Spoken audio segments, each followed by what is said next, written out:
let's go. What's going on, everybody? It is Foreign. It's Mr. Young.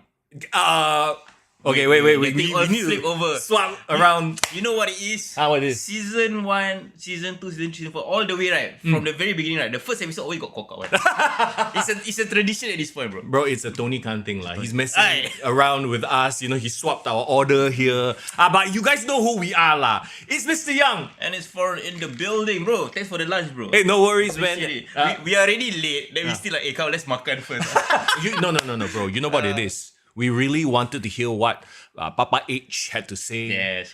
What Charlotte Flair had to say. The press conference, lah. A lot of things we can glean about the future of the WWE from the press con. That's true. Also, I needed time to grab over. I think your house so near to my house. So. Oh yeah, that's true. It's good to see everybody after our break. Oh my goodness. And everybody was popping off in the Discord as well. So we got a shout out to Div Royalty, Zayden, Tovakin, Lysander, Irvin. Nice. Who else did we have? Oh man, that was popping off, man. We got the Najwan. Yeah. We got Gaddafi. We got is Tovakin here? Tovakin is there. Yes. Bro, everyone and their mother woke up. We even had Doc who was on a long break in terms of wrestling. Correct. She I think she got why all the alerts from Discord woke her up. Alama, what's going on? Why is this popping off, right? Yeah. And then she's all like, Mama Daniel, it's good to see you as well. Yeah, yes, we decided because it was the season premiere, right? Yeah. We had to get together. Of course. And of course, it's CNY, bro. So happy Chinese New Year. Hey, bro. Salam first. I got ang pao for you, bro. For me? Yes. Wow. Kongsi fasai. Because you married, then must give. I'm married, you're not married. I See, see, because he come visit. I got something to give you. You got something to give me also? Where is it? Where did I put it? This one. Hey, Kongsi fasai. Here you go. I owe you from the last season awards. There you go. Yeah. Oh my god, we say last season, but it was only like a month ago. Yeah, it was 2 months ago. Bro, it's been 2 months since we last did the podcast. You guys miss us or not, bro? I think, bro, Div Royalty, the OCD acting up. Alamak, can y'all swap seats? No. Today we trading places. Because you see the nameplates all wrong, yeah. Because Mr. Yan needs to be on the left side, because got the controls. Yeah. Yeah, but his graphics he never do properly. Because Foreign is always right.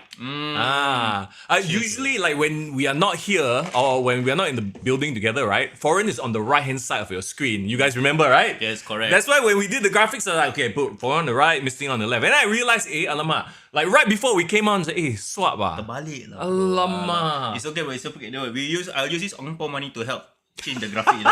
We ask the designer to change. Thanks, bro. Appreciate it. Wow, guys, it's been a minute. Yes.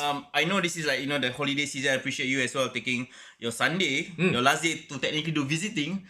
To come back on the podcast, Well, I mean, to be fair, CNY is like multiple weeks long. So technically, I have next week to do it as well. Correct. Wait. This Najwa, I need to pick a bone with this guy. He's been asking me about my misai since that time, bro. Misai is moustache, my moustache, bro. Bro, keep asking me, why I got no misai, bro? I keep telling him, bro, I did the Henry Cavill deal, bro. Oh, CGI the moustache. I had to CGI it off. So you guys don't like me without moustache, you don't like me clean shaver, is it? Is that what you're saying? Bro, you know how much we spend on the CGI budget right now? Yeah. To get rid of the moustache? Yeah, right man. now, actually, he have one, no? You hear, if he touch, got moustache one. But right now, we got the state-of-the-art CGI. Tony can't pay for it. No, we need to start off clean, fresh shaver, everyone look fresh. Halfway through the season, right, as the shit hits the fan, right, in life, you see quite haggard. You know what that means, right? That's when you start watching AEW, then you start looking haggard. No. Oh my god, it's starting! Season 8! I thought we were supposed to be non-toxic in Season 8. You're not supposed to be toxic, bro. I've historically been very balanced. Okay, here's the thing. Excuse me, I've always maintained objectivity. I just you give yourself away, bro. Wait. Fucking give yourself away. Here's the thing, bro. Yeah. I can promise you there will be no AEW toxicity from me this year. Oh, why? Because I'm not watching any AEW. I haven't watched, bro. There has been nothing that's been interesting from the AEW side that has got me like, okay, I better go and watch. Yeah. You know what I mean? With Cope coming back, even I was like, and talking about looking haggard. I know we're talking about like 2 months ago shit, right? But talking about looking haggard, oh my god, this fella came back. I saw it on Instagram. I was like, how come he aged like 10 years? Dear God. Okay, but I also made a promise this year, bro. I did a bit of crowdsourcing. Yep. I did feedback sessions. I visited some of the like local wrestling shows in this past month. Sure. And I was asking everyone like, oh, what do you guys want to see this year? How do you guys think that we all should improve the podcast this year? You know what they say? What?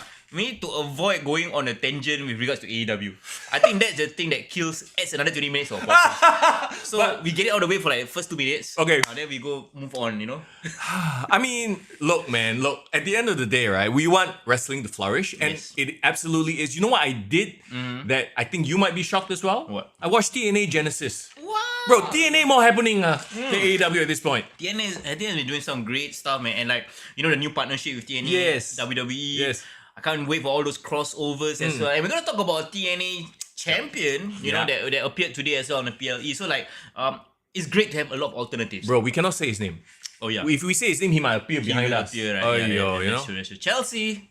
Oh yes, Chelsea's in the room as well. She's just kind of roaming around. Yeah, roaming. But yes, once again, everybody, it is so good to be back. Thank you. We appreciate each and every one of you, and we are going to talk about the Royal Rumble today. Yeah, for sure. But can clear some housekeepings out of the way. Of course, if you want to put up the magazine again, this time 2 months ago, we actually had our Kick to the Gut Awards, where we announced the first ever Singapore top wrestler for 2024, which is of course the Butcher Man. You wanna show a bit of like the last page? Yeah. So again, for those who attended the event, this was the magazine that we actually produced. So if you guys love your PWIs, this is still available. If you guys join us on Patreon, you guys can purchase it, whether it's a digital copy or a physical copy. I will grab deliver, or I will personally deliver, depending on what kind of services you want from us. What kind of services? Yes, correct. But Depending on what tier Patreon you are, you might get different services. Yeah. You know what I mean? Yeah. So, but I encourage you guys to also join us on our Patreon this season, because we are gonna bring it back. We're gonna run it back. There it is. We love the feedback you guys have given us for the Singapore Wrestler Top 20, and this year we are gonna do it all over again, bro. So while the evaluation period starts today, officially like February 1st, right? I am still gonna count all the reviews that our patrons, shout out to Div, shout out to Prabhu, they did the ratings for the last month's. Because all the local promotions all never wait for us. They all started their shows in January already. We're not that important, please. Y'all go ahead and do your shows, do man. your thing. Come on. Yeah, but because of that, like we've already had 3 shows from our local promotion, SPW, Grapple Max, Ring of River, all had their first shows of 2025. Yep. And we had a couple of our patrons, people who actually went and attended the show, give their ratings as well. So we're gonna count all of that into the ratings for this year. But officially the activity period starts now. Let's go. Let's Say this is go. deliver during the next live show. If you purchase, you order one, we see you at the next live show, we can pass it to you also. Alright. So yeah, guys, so please consider joining us on Patreon for all that, and also even more potential merch in the future, bro. Now we got all the nice graphic, must update the merch. Cannot be purple anymore, bro. Oh, why? Netflix inspired, Oh bro. yeah, that's right. We are in the Netflix era. Red ready, bro. Red ready. Yeah. So stay tuned for that. In the meantime, please join us on Patreon for all the perks that's gonna come your way soon, right? Absolutely. Okay, let's get down to business. We're talking about the Royal Rumble, and what an incredible Rumble. The press conference, I think, just finished. Okay. I was watching a little bit of it as well. I actually woke up late. You know, it starts at 7 a.m. our time, right? I woke up at 8:30. I forgot to switch on my alarm. I was like, oh shit. That's why I was quiet in the Discord. If you're wondering, hey, where Mr. Young? How come he only showed up during the men's Rumble? That's because I was like, I didn't want to go back and watch. I didn't want spoilers. I see. So I didn't go to Discord. B, I started right at the start. I skipped all the promo packages. So basically, you GTS. Yeah. Then you woke up from your go to sleep. Correct. I actually sold the GTS. Okay, for 8 hours. Yeah, for Yeah. No, I first of all, can we pay some shout outs and respects to all of you crazy people? Yeah. Some of you didn't even sleep. Some of you stay up the whole night. Siao. Some people wake up at 6 a.m. Just to watch the pre-show. You guys are crazy, or you guys have no life. Either or. Hey, don't. Fans. Fans. Respect. Proper fans. Respect. I think Fias also went to the gym first, bro. He still got time to go gym then. What the hell are we doing in our life? I know, right? Okay, do 10 push-up right now. Later. Later, Okay, so here we go. Let's talk about the Women's Royal Rumble to kick things off. I think that one was very expected. The order of the matches were very expected. Yeah, I feel like, okay, we definitely know that women's was going to come out first, right? Yeah. They always have to spread out the rumbles, right? But the thing about the women's going into the match, right? What was your hype level for it? I say it was at 60%. And I said it in my predictions video as well. To me, it was not as compelling as the men's Rumble. Yeah. Purely because of the storylines going in. And Correct. purely because I don't think that they've done that big or great a job in creating your main event stars. Yeah. This roster, actually, the funny thing is that's what I thought going in, but after watching the Rumble, I was like, actually, that roster is quite stacked. No, that's the crazy thing, right? Yeah. There wasn't even a lot of NXT representatives. There was like a few. Yeah. A few cool names that came out. But like generally, like the strength of the roster is so good that they didn't need to rely on a lot of legends. I think you know what it is. Yeah. Oh, they had one legend though. Yeah, they did. No, two legends. Trish Stratus and Lash Legend. Boom. Hey, she thick. Well, it's not my style, but Not your style, okay. like Lash Legend, I don't get the hype behind Lash Legend and Jakara Jackson. Jackson, right. Like the other one, Jada Parker. Jada Parker, I think she's got it. But Lash, not so much. Anyway, just going back to that division right now, I think what they were lacking was what they finally injected in Charlotte Flair. They needed a main event established star. Right now, they're kind of like, the champs. You know, Rhea, she's injured again? Is it? Or she like just waiting in the wings? No, I mean, she is a champion now. Yeah. So she didn't have to appear. Yeah, and she just came out of a super long feud with Liv as well. So she's just kind of like, okay, she doesn't have anybody to face. That's true. That would be a compelling story because it would be something new. So this feels more like a setup. Like this Rumble feels like a setup to WrestleMania as opposed to continuing an existing storyline. Okay, I tell you what I like about the Rumble generally this year, right?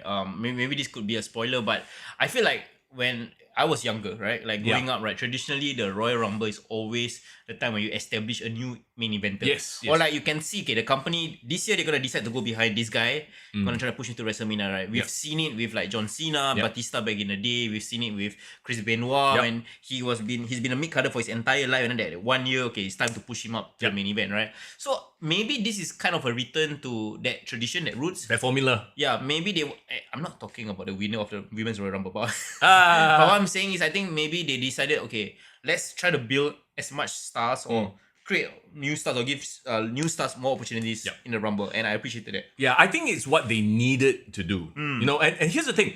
I noticed that the Women's Rumble had a very standard formula. I think 90% of the entrants did exactly this. They came in and they showed out. Yeah. And then, you know, after that, because it filled up, the ring filled up quite substantially this year. There was no moment where somebody was ultra dominant. There were one or two, but for the most part, it just kept filling up. Towards the end, right? Div brought up a great point, right? Rhea just had a match against Nia Jax last week. So yeah, so do you realize like, you know, people like Tiffany Stratton, Rhea Ripley, they didn't appear here? Yeah. Maybe because like they gave them the shine elsewhere in other shows? Okay, I know it's Tiffy time. I know we all love Tiffy, but so far I feel like her title reign has been kind of meh. You know? Okay. And that's my whole thing with this Rumble, right? It's been a month only, bro. Yeah, I know. But I don't know, like that her whole program with Nia Jax just kind of made me feel a bit like get cold on her a bit. Yeah. Well, the thing about Rhea is like, she just went through a very long rivalry with Liv Morgan, right? Yes. So like coming out of it, like this is a fresh start. They need new stars or new competitors to establish. So of course they needed the Rumble. Yeah. So that's why I think the Rumble felt unpredictable this year because there's no clear front runner except that one lady lah. That one lady, the promo I think kind of like spoiled it lah for weeks and weeks. Well, that's the difference between the men's and the women's Rumble. I feel no clear front runner for the women because they don't have that top tier main event star. Correct. Whereas for the men, it's the opposite reason. Too many top tier main event stars. Then Right? that's like I think you cannot tell who's the Correct. winner, right? So that's why the women's Rumble was not as compelling to me. Yeah. Because of that very fact lah. That's like okay, like I don't see anybody, actually at that level. And let's talk about her, right? Let's talk about Charlotte Flair, right? She kind of had the same treatment that Cody Rhodes got. Remember Cody Rhodes had the injury, and then they announced beforehand that he's gonna come back for the Rumble. It almost kind of spoiled the Rumble for us. And like, I didn't mind Charlotte Flair coming back and also potentially winning the Rumble. I think it made a lot of sense, right? They needed they inject a new main eventer or bring her back. They can tell that story of her coming back to form. But I just felt like they need more like supporting players, like more supporting storylines going into the Rumble, so that feasibly, realistically, like okay, I wanted the EO and Bailey potential run all the way to the end, or I wanted maybe Nia Jax being dominant. I mean, she was dominant to a certain extent, but what I'm saying is like I felt like there was no B storyline in that Rumble. Correct. Right? I mean, there were some like Ivy Nile and Maxine Dupree. By the way, Maxine Dupree, one of the biggest pops of the night. she's getting ultra over just by being her just self. being the underdog. You know? Yeah. Yeah. I love her appearance there. As You know well. what she is? She's Stacy Keibler. Yeah. She's this era Stacy Keibler where I like that. you're not going to watch her for her match prowess or her in-ring skills. And obviously she's not bad to look at, right? Yeah.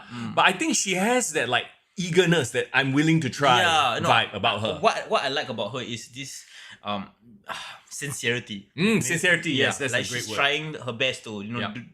she knows she's not like physically or technically the best wrestler there, right? But she knows she has a place to give. Yeah, so just like like I said earlier, I feel like everybody got a bit of shine when they first come in, they get their offense in. It's like, okay, everybody gives everybody a moment to showcase themselves. Yeah. However, I will say one thing. What? Zoe Stark, stop doing top rope moves. Stop doing springboard moves, for crying out loud. Scary, yeah. Oh my gosh, like, okay, like once it's fine, it happens. Yeah. Like, no, this is 3-4 times at a main like pay-per-view PLE event that she's botched that springboard.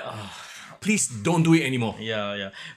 They had a stretch in the Rumble where they had like the PFC running roughshod. Yeah. But like it's like you're asking, I don't know, like the PMS or like Right to Censor to run roughshod. Like it's like no one cares, right? Yeah. And it's kind of sad because it's Shayna Baszler. She's pretty badass. Can I tell you who are my MVPs of the Rumble? Who? Okay. Who? I think one of you guys called it out. Roxanne. Yes. Roxanne started off, did really really well. I think there was a call to make her look good because she's probably getting the main event. I mean, the main roster call up soon. Yeah, because she just recently dropped her title, right?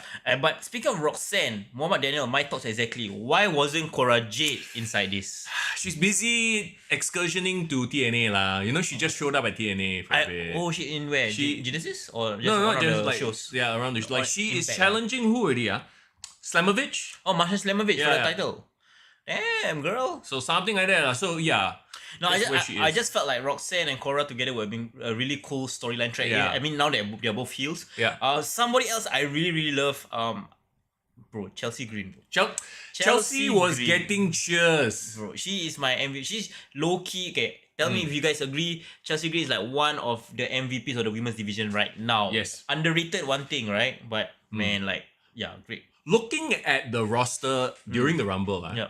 did it kind of justify to you the existence of the women's US and IC title? Yeah, I would Because say so. I think even we were a bit like when those two titles were announced, like the roster deep enough, man. Yeah. I think watching the Rumble, I was like, okay, actually, yeah, you need that mid-tier title. Yeah, and now you got the TNA connection, right? Yeah. Anyone can come in, and then I mean Jordan Grace.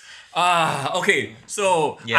I made a wild prediction What was about it? Jordan Grace winning. Oh really? Yeah. Oh, okay. The women's Rumble, right? Oh yeah, I saw your predictions video. Yeah. And man, I was so wrong on that because it was a wild swing. And B, Yeah.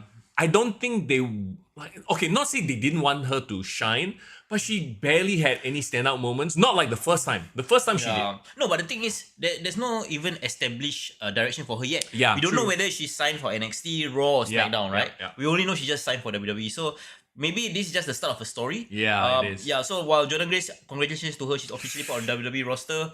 A lot of potential. You did see that she got knocked out, was it, by one of the NXT superstars as well? So I think that might be a spot on her in NXT, right? Yep. Can we also talk about the returns, the surprises? Okay. My girl or your girl as well. I guess both of our girls. Wow. Okay, were you a bit disappointed that she essentially didn't do anything new? Because don't get me wrong, I love seeing Alexa Bliss back. Of course, the obviously, goddess. right? The goddess, right? bro. But like her coming back, she's not really the goddess. She's kind of like an amalgamation now of goddess slash the fiend Alexa. Yeah, but yeah. there was nothing new. It's like, it's Maybe because we haven't seen her for so long, we just want to see all like the familiar tropes, right? maybe. of her. And of course, she did a really beautiful, like, Bray Wyatt tribute with Yep. the jacket. Fiend forever. And they had like her pattern, Yeah. right? So like that was cool. It's just nice seeing her back, and bro, like motherhood, and she looks amazing. She bro. looks amazing. Did you notice yeah. one thing I have to credit either Triple H in their ear or the commentators, right? Yeah. They kept quiet during the returns. You notice? They waited for the crowd to pop high. And I think Alexa Bliss actually got the loudest pop because she was the first surprise return. Yeah, she actually got the loudest Loudest. pop Yep. for the women's. Yep. For sure. Like I'm thinking back, right? I don't think even like the return of Trish Stratus, it was of course a great moment, or even the last entrant. Yeah. Like that got more of like, okay. but like Alexa Bliss, I think genuinely the WWE universe missed her. Yes. And I saw something on the thread, like on X, they were saying like, I think this proves that Alexa Bliss is perpetually over. She is. She's a made woman. Like you can take 1 year, 2 years out. She cannot do any storyline. Just her appearing in a wrestling WWE setting, she's super over. So I thought it was very funny that the commentators even brought this up, right? They Yes. swung the dirt sheets because there was and I saw the articles about how Alexa Bliss is not going to be in the Rumble because she has problems with the WWE. Contract was far away. Yeah, some Agreement. bullshit like that, right? I saw it, and then the freaking was it Wade or Cole through shots. It's like see like you're gonna read dirt sheets lah. She's already the I love that. I was like, I love it. And then the funny thing is, right, the thing about dirt sheets is like you can report something. It can even be not confirmed, can be a half truth, can even be a lie. But if it's like reported somehow, it becomes a conversation. Yeah. So you talking about certain Uncle Meltzer, Uncle Dave? I'm just talking about generally, man. I am from a journalism background, right? Sure. So you always need to cite your sources. Yeah. So when they always sources is my guy in the locker room. Exactly. The janitor in the locker room. Yeah, like my sources in the WWE locker room. Then who's your sources? The caterer? Yeah, You know like what I mean? I hear from a friend. You know the Ant-Man scene where like the Mexican guy. Yeah. So like I don't know, man. It was hilarious, and I think it shows like now WWE has this ability to do 4D chess. Yes. Right. You can tell a story like from the screen to like casuals. Like okay, this is the A storyline, and then there's the breaking the fourth wall. Right. So okay. I know we shouldn't go on a tangent, but this is kind of what AEW tried to do, but they lean way too hard into playing that game until their main product cannot make it. Bro, Lysander plays and Tobaki has the perfect Trust me, bro. sources. Trust me, bro. Trust me, bro. What's your evidence, bro? Yeah, right. Yeah. Okay, so we got Stephanie Becker showing up as well. Stephanie How Becker. good did she look? Can right? you know what's crazy? This time a year ago, nobody heard of Stephanie Becker, right? Yeah. Can we give Mercedes Moné credit then? Like, wait. Hear me out. The first time I ever heard of Stephanie Becker was that Forbidden match? Door, right? Yeah. Oh, she's gonna have this match with Stephanie Becker. I'm like, who's ya? Yeah. And then we all sat down, we actually watched the match. Yeah. And then everyone started cheering for Stephanie Becker over Mercedes Moné Yep. because she actually came across really, really well. And then she did the best Uno reverse. By after 3 weeks later, she go WWE. So she used AEW for the glazing, Yeah, right? yeah. And then ciao. So and then Smart. I'm like, and then ever since she walked in, right? Bro, I have a new favorite Stephanie already, bro. Becker, really? First side Stephanie McMahon. Oh. Stephanie Becker. Whoa, that Latina, bro. Hey, Nashman, don't worry. We kept our attention to a very short, like 30 seconds. 30 seconds. Okay. Let's slide back into the Royal Rumble. Okay. Go. Julia, should she have been in the Rumble? Because, okay. I get it. I get what you mean. Yeah, right? Like, as the NXT champion, should she have been there? Because I feel like she didn't show out at all.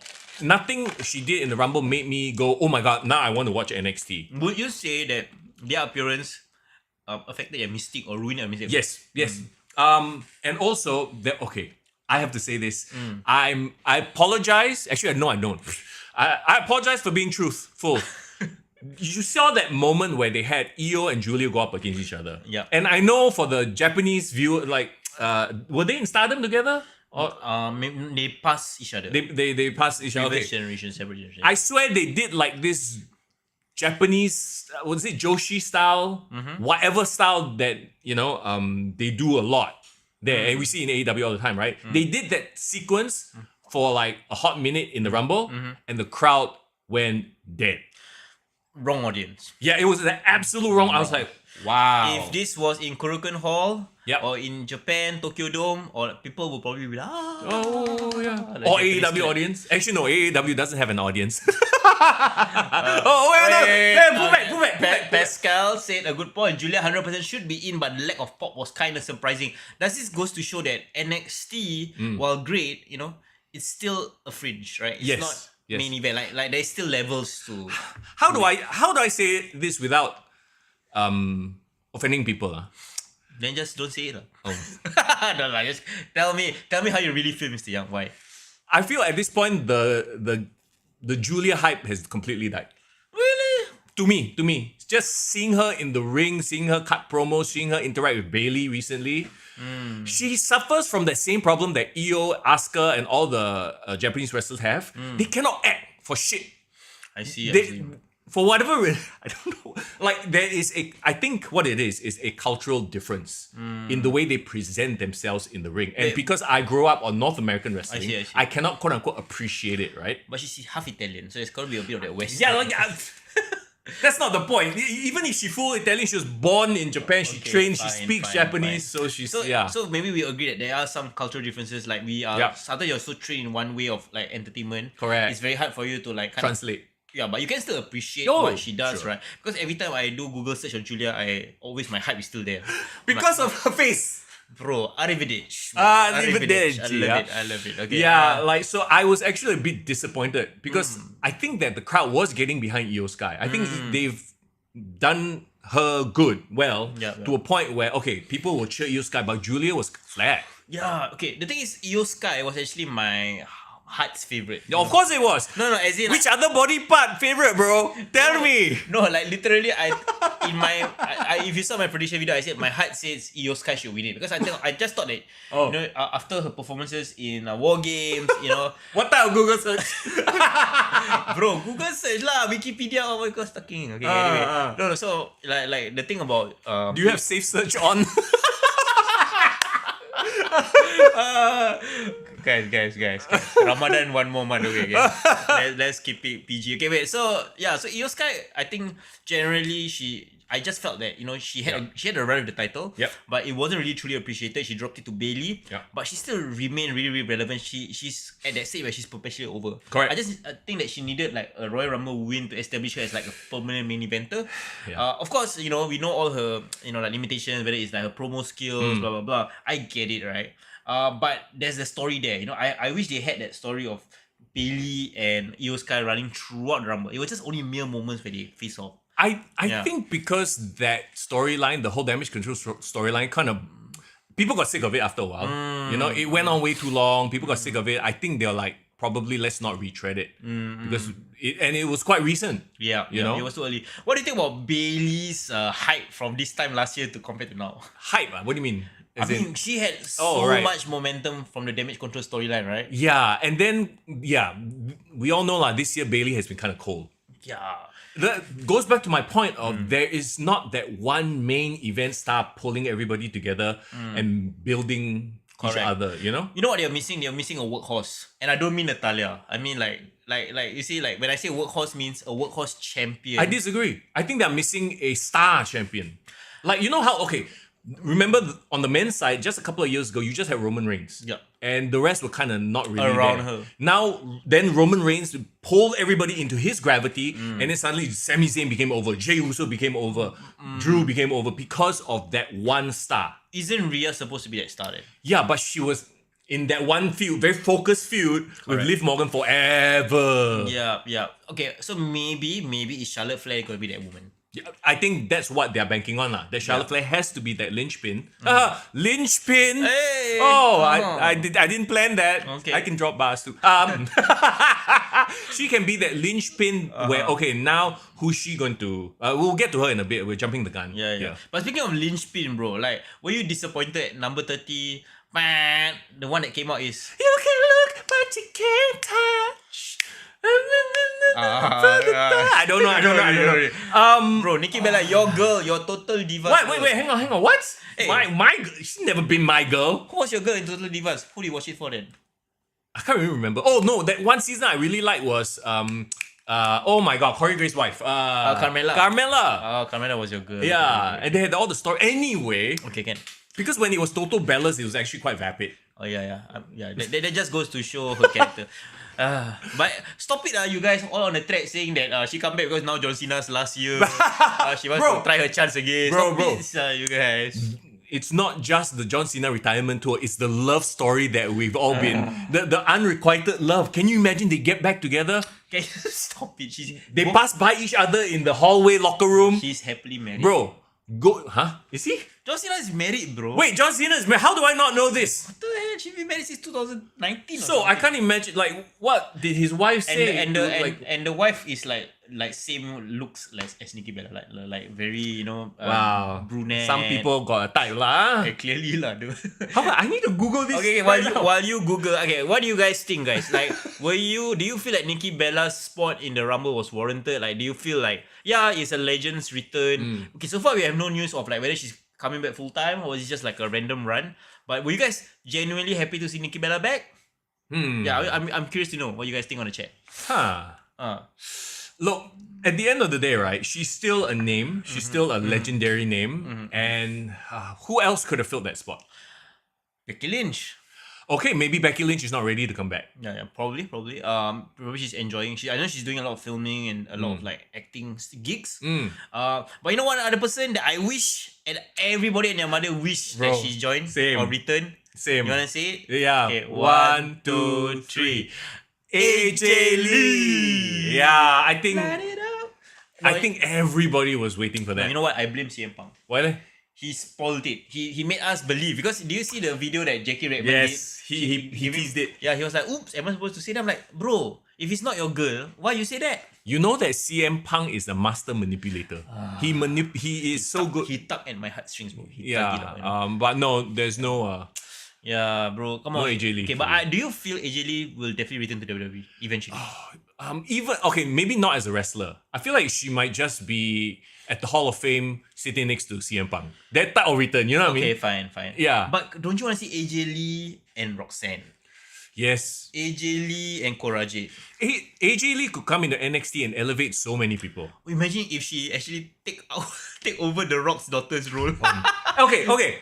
Quick tangent here, but I am starting to, because I watch NXT on and off. Like if I have a bit of time and nothing to do, I mean, okay, fine, let's see what's going on in NXT. Yeah. She has improved greatly. Okay. And I have to give her props. Okay. She reminds me, remember when Trish first started as a wrestler and she was a fitness model? Yeah. They just hire her because, boom, look like Pamela Anderson in a prime type of person. But then she slowly started to win people over because of the effort she put in. Yeah. She started, to get better in the ring. Yeah. I feel like Ava has gotten better on the mic. She's still like, she's not on the level of her dad, obviously. But then again, her dad also on like some other thing right now. We all remember him showing up on NXT with no prepared statements. Yes, agree. Oh my god, I really wanted to talk about that. Yeah, I know we were on a break when the Netflix premiere happened and NXT happened. But so the Netflix premiere, The Rock definitely had prepared material. Correct. So he was fine. But the NXT where The Rock showed up, I don't know if he was drunk, high, or whatever. He literally went out there and just said bad four-letter words a few times for fun. Yeah, he was weird.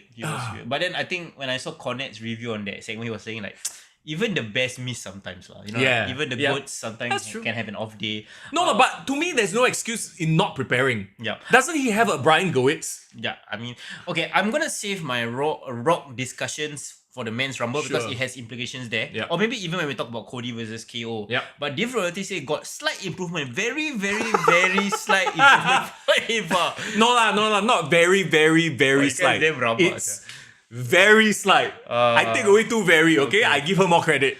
No, okay, maybe she's like Tiffany, like not Tiffany Stratton, but remember Tiffany from ECW? Oh. This is a deep cut. He is a deep cut. It's like they hired her for ECW manager, then after that, that's it lah. Then she just gone. Yeah, like I don't know. But she will never be fired lah, because final boss things. Anyway, okay. Yeah. Okay, but let's put a bow on the women's Royal Rumble, right? Okay, so now we have Charlotte Flair winning. Final 2 was Charlotte Flair and see now my head just went. Final 2. Okay, I wrote it down. And Roxanne. Okay, so that's a big push for Roxanne. Correct. So Roxanne lasted all the way until. Remember who was the third person, right? It was Nia. Was it? Yes, it was Nia. Yeah, so Nia, when she came in, she started to destroying half the field, right? I actually low-key was like, hey shit, I want Nia to win now. Yeah.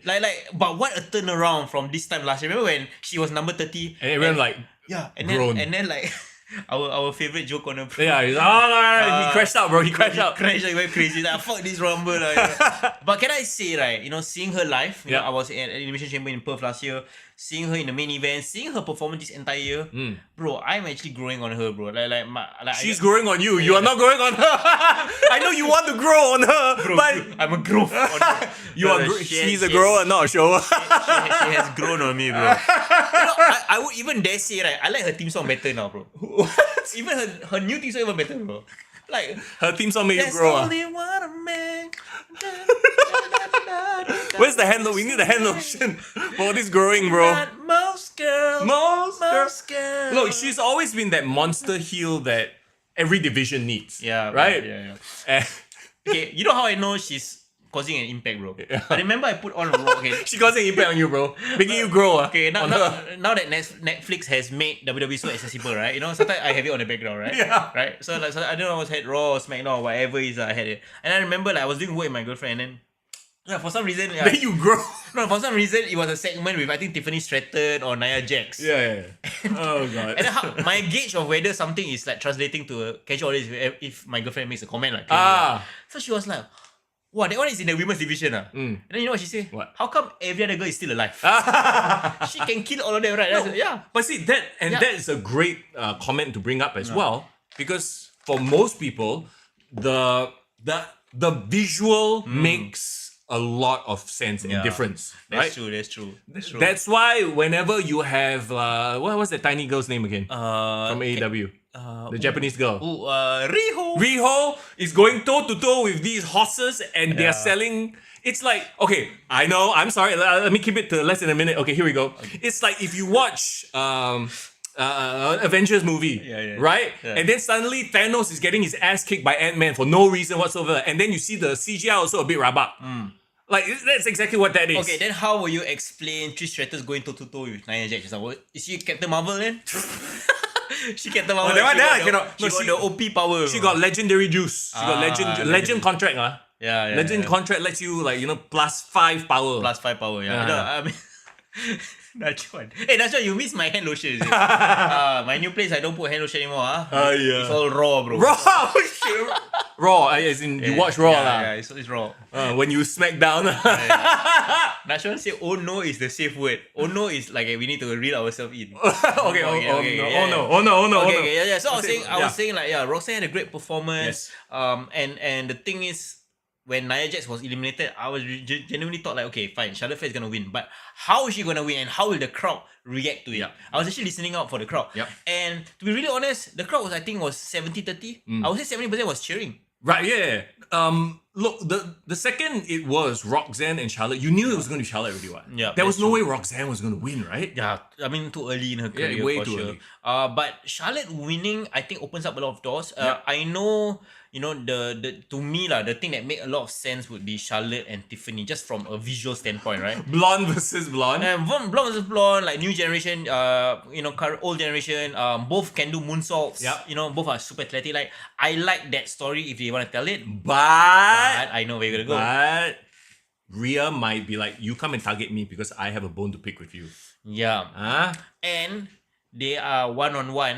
And they are 1-1 in WrestleMania. Yes, this is the quote-unquote tiebreaker, right? Yeah. And we know that they can have banger matches. For sure. We've seen it in WrestleMania 39. And now it's for the actual main roster title as opposed to the NXT title. Yeah, technically Rhea won the women's title from Charlotte at WrestleMania 39. True so that. I think this is more of establishing she really is the man. Like, you know how Brock Lesnar and Roman Reigns had to fight 5 times to establish Roman Reigns? Does Rhea need this though? She is so over right now. No, that's the thing, right? Rhea doesn't need it. I would say use Charlotte's star power for Tiffany Stratton. Establish Tiffany, right? Yeah. But that leaves Rhea wide open for who? Nia Jax again? No, a returning Becky Lynch heel? I don't know. But we've done Rhea and Becky Lynch last year. Yeah.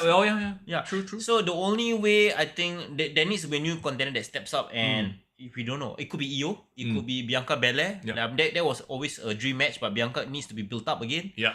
So I think that leaves Rhea's destiny road to WrestleMania a bit more vague right now. Talking about Bianca, did you see a very interesting interaction during the Rumble? Because Jordan Grace and Naomi were friends in TNA, right? They were rivals also. They were rivals, but they worked together, quote unquote, right? Correct. So they hugged in the middle of the ring. Then Bianca was like, "Stop! What are you doing?" And then she started beating up Jordan Grace. Correct. She was angry. Yeah, she's like, "Why are you hugging somebody else?" Okay, hear me out. Rhea Ripley versus a heel Bianca Belair at WrestleMania. I think we've called that for years. We wanted Yeah. to see that for years. Yeah, but they need to get there. Yeah. They need to cross that bridge back there. I mean, they have a couple of months. Yeah. I mean, not a couple. It's only like, Yeah. 2 months left? And where does people like Jade Cargill and Naomi come into the picture? Well, they could be the supporting cast because for Bianca to turn, it would have to be revealed that it was her all along who, took out Jade Cargill, right? Yeah. And Bianca and Naomi is on each other's side. And then Jade Cargill can be like the jilted, like baby face now Correct. siding with Rhea. Maybe. So, very quickly, right, just to jump back a bit, Jordan Grace, main roster or NXT? NXT. Really? I think Wow, I didn't expect that. I think NXT. Okay, you know why? I feel like the main roster has a lot of stuff that hasn't been established yet. Yeah. And if she were to come into the main roster right now, she will just bypass a lot of people that still deserves it. You know what I mean? I rather she establish herself in NXT, have that feud with Julia, man. Yeah. Like it's gonna be great because you see, Roxanne's gonna be pushed up to the main roster. Correct. So that opens up a spot Yeah. in the main event scene for the women's in Yeah, NXT. So keep Jordan there. I think grow and she can have that TNA connection. you know? Right. So I don't mind that. I don't know, man. I feel like she, right now, with this dynamic with Bianca and Naomi, if you want to turn Bianca, she could be that pivotal role. That's true. You know what I mean? That's And potential. I don't know. I feel like she already quote unquote served her time in NXT. Remember, she had a short cup of coffee in NXT Yeah, as a yeah. TNA exchange student. So I feel like, I don't know. I feel like she is ready for the main event. Well, to me, I think Jordan Grace has time. Yep. She's not. I Sure. think she's in her early 30s only. So, no rush. We have a very set hierarchy of women, right? Which is always a great thing. Yeah. Because previously, it's like all the divas plus Nikki Bella. You know what I mean? So now there's like levels. There's Yeah, yeah. IC title. We didn't even mention Lyra, even though she Woo! IC champion. Hey, suddenly you find her hot. What's up with that? I don't know. Like previous, like something about her changed. I still don't. I can't put my finger on it. But It's the hair. Is the- you I think think she do like last time she do center parting, now she do to the side. oh, okay, wow, just one parting only, Just everything changed, then, yeah. Like your heart. My heart fly. your I heart become. open up already. I'm a birdman now. Woo! you walk around, you woo!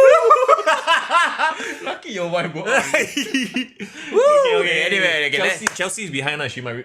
Don't rat me out. Don't tell. Non-canon. All this non-canon. Okay. Let's move on for the women's rumble. Okay, so Charlotte Flair is the women's Royal Rumble winner. We shall see what her road to WrestleMania is gonna be like. Yep. Can't wait for that Tiffany Stratton interaction. Confirm is gonna come. Absolutely. If anything, also it creates a lot of drama. Yeah. This choice. The choice is always one of the sort of like plot points towards any WrestleMania anyway. Yeah. See, Najwan says somebody clip that. Basket, the national always, Vin, we agree. Cute. What? 你很可爱啊? 你很可爱. 他很可爱. Alright, let's move on to the next match then. We're talking about the tag team titles on the line, right? We got DIY versus the Motor City Machine Guns. Yeah, man. Okay. 2 out of 3 falls. Honestly, when this match was booked, right, I thought, wow, this Triple H really used politics. Finally, he utilized his politics. He got his boys in there. Get his boys, match, right? But honestly, I was watching this for MCMG, like Motor City Machine Gun, because I feel like I love the spot that they are in. Yeah. Immediately, they debut, they are put in a good position, like as tag team contenders. And I think they really fit well with DIY as like opponents, right? What do you think about the match? They suffered from the placement in the card. They just came off an emotional high. Oh my god, the long rumble match, Charlotte wins, the crowd. That's why the crowd was kind of dead for this. Unfortunately, even though they went in there and I thought that I really enjoyed Johnny Gargano being the sneaky heel, whereas Tommaso Ciampa is like the aggressive heel. Yeah. And then you got MCMG as sort of the eager babyface. It's very old school. Yes, I love that. I would say this was like a classic black and gold match. Hidden in a WWE PLE. Yes. Right? There were a lot of like tricks that I think that, I don't know, if the crowd was more up for it, they would have been there for it and they would have cheered for it. Like, okay, so the first fall, right? What led to the first fall? Do you remember? Oh, okay. You gotta walk me through. Yeah, it was that sneaky tag where okay. Tommaso jumped towards the Johnny Gargano. Yeah. They pretend to tag but didn't actually tag. So the MCMG will blur like, oh, they were targeting the wrong fella and then they got a sneaky win. Can I say something a bit controversial? Yeah. I think some types of matches work better in bingo halls.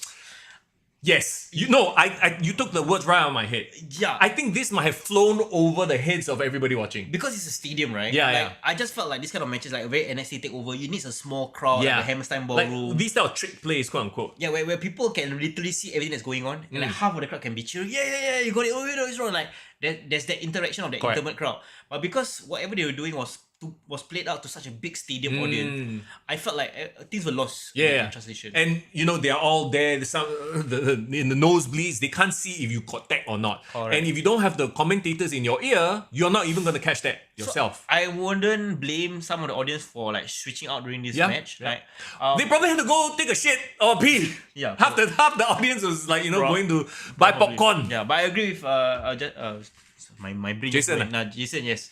The fake tech spot was really the highlight for me. That the first fall was great. It's like, how do I put it? It's like being too smart for your own good. Like stuff that only a small amount of people appreciate. Correct. You know? So that's why you have to play to the audience. So like that's why I think in WWE people keep things relatively more simple, so that they can help. Get people who are casuals to understand what's going on, get them on board. If anything, this was I guess a palate cleanser for the next match. Whoa! Can we acknowledge somebody in the chat? I think we have a government official in the chat, bro. It's not lah. You can just come up with your own username one, right? But okay lah. But hello, the Prime Minister of India. Nice to see you. Sure, thanks. New subscriber, thanks for joining us for our Royal Rumble. If you are truly the Prime Minister, a man of high importance, please drop us 100 subs or send us some money or whatever. Anyway. Can you stop the corruption? Wait, what? No. Support Patreon. Yeah. Appreciate everything. Thanks for supporting. Thanks for watching.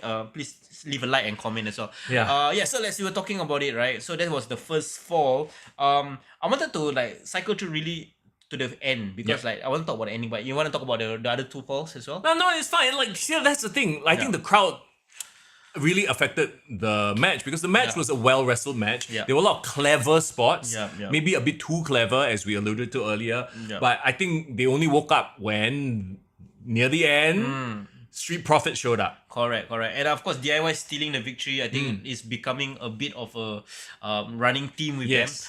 It's very hard for me because I know DIY as NXT DIY. We saw the entire rivalry between Gargano and Ciampa.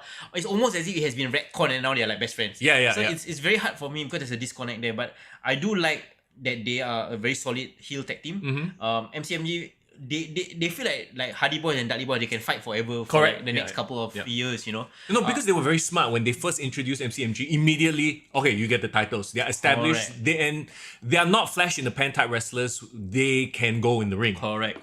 And of course, they brought back the return of Street Profits, right? And the thing about Street Profits, we love them. They are athletic. They are great. But I just feel like they have been they're treading water for the last couple of years. They keep running, they keep progressing, and they're always back to the same spot. Yes. Remember, at least 2 years ago, we thought like Montez is gonna be a main eventer, a solo star. Yep. Montez should be in Jey Uso's role right now. Oh. If you think about it. Yeah.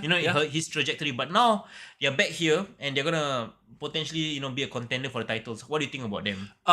Look, I think there has been a renewed focus on the tag team titles, or at least they are trying to push the tag team division as something legit, right? So I'm glad that now DIY suddenly have a new set of opponents. Yeah. So it's gonna be these 3, maybe 4 teams, sort of always in the mix lah. What do you think about the work Triple H has done to build up the tag team division right now? He's trying. I can't say that I'm super invested in any of the tag teams, to be honest. They're trying.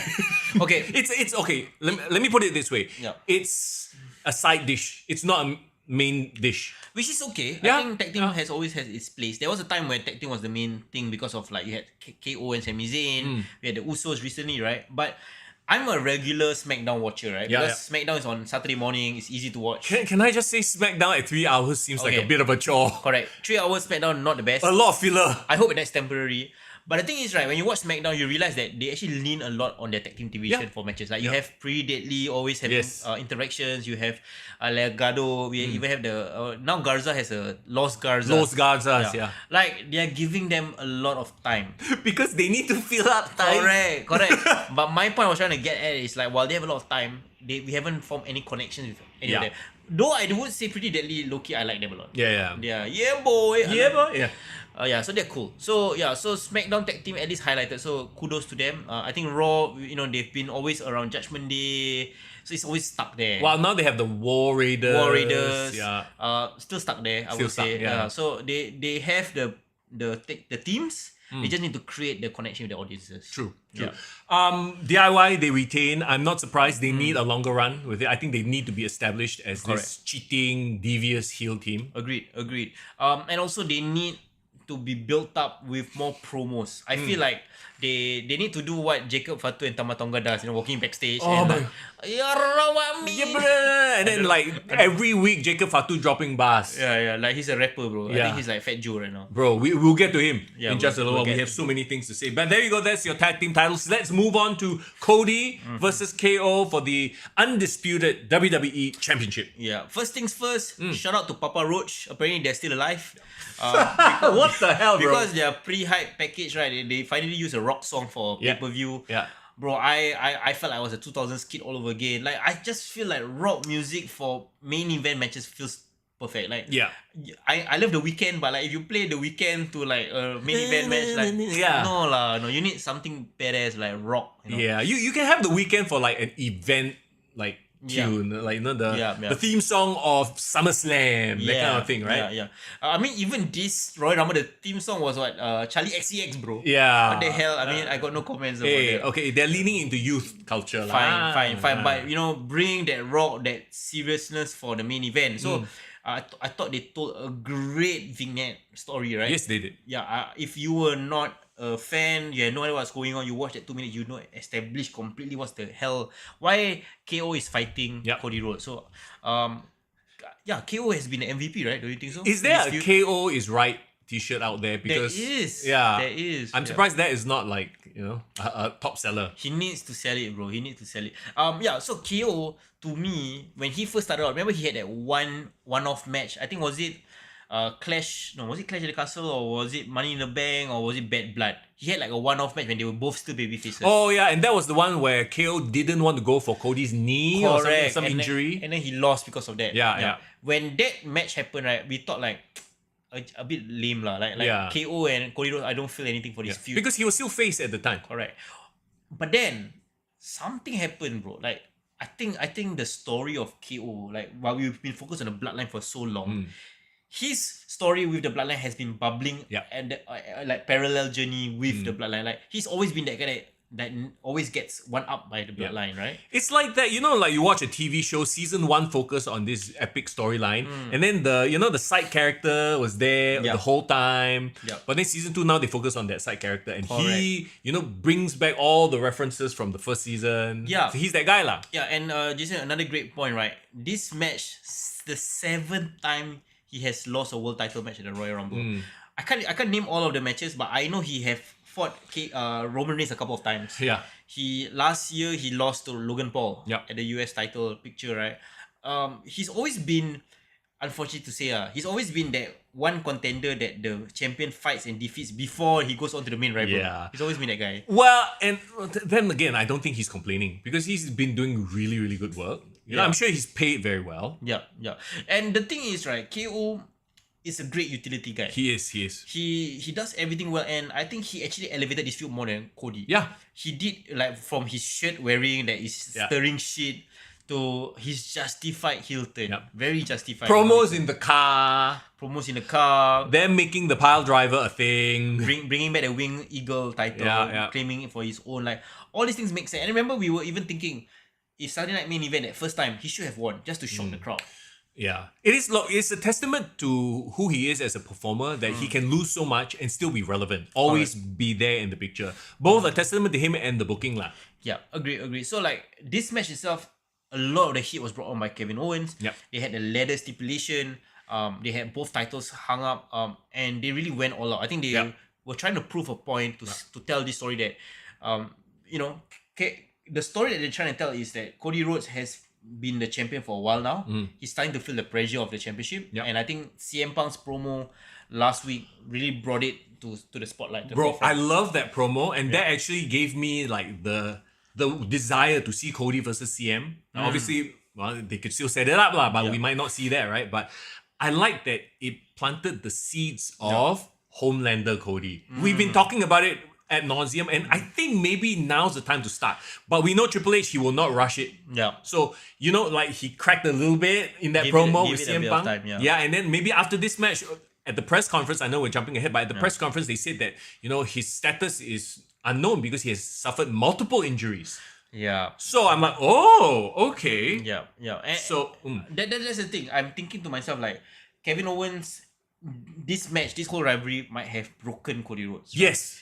Like, even though he survived, he won this match, he lost that friendship. Yeah. And maybe that is starting to get to him. Yeah. Right? Breaks his spirit and his quote unquote morals. The burden of being a champion is too great to bear. Bro. So to me, right, this story is gonna be the defining sort of his title reign more than even defeating the Bloodline. Yes. So Finish the Story was one storyline. Chapter 1, yeah. This is like the sequel to the movie, right? But a completely different He become healer. storyline. You live long enough to see yourself as the villain. Yeah, this is the Dark Knight lah. Bro, This is the cinema, bro. So like okay, a lot of people are complaining, right? Oh, Cody Rhodes not really as compelling as a champion as Roman Reigns. But I would argue, right, Cody Rhodes has more layers to Roman Reigns. Yes. You know why?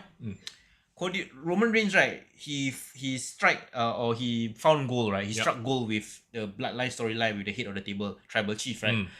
Going forward, hear me out.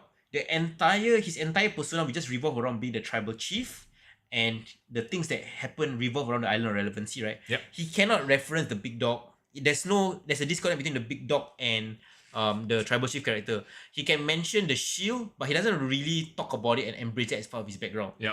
But if you follow Cody's journey, right, he can take from so many different eras of his career. He has already openly referenced his Stardust era. He talks about going away. Yeah. So that means his AEW can be referenced. Even now coming back as the babyface.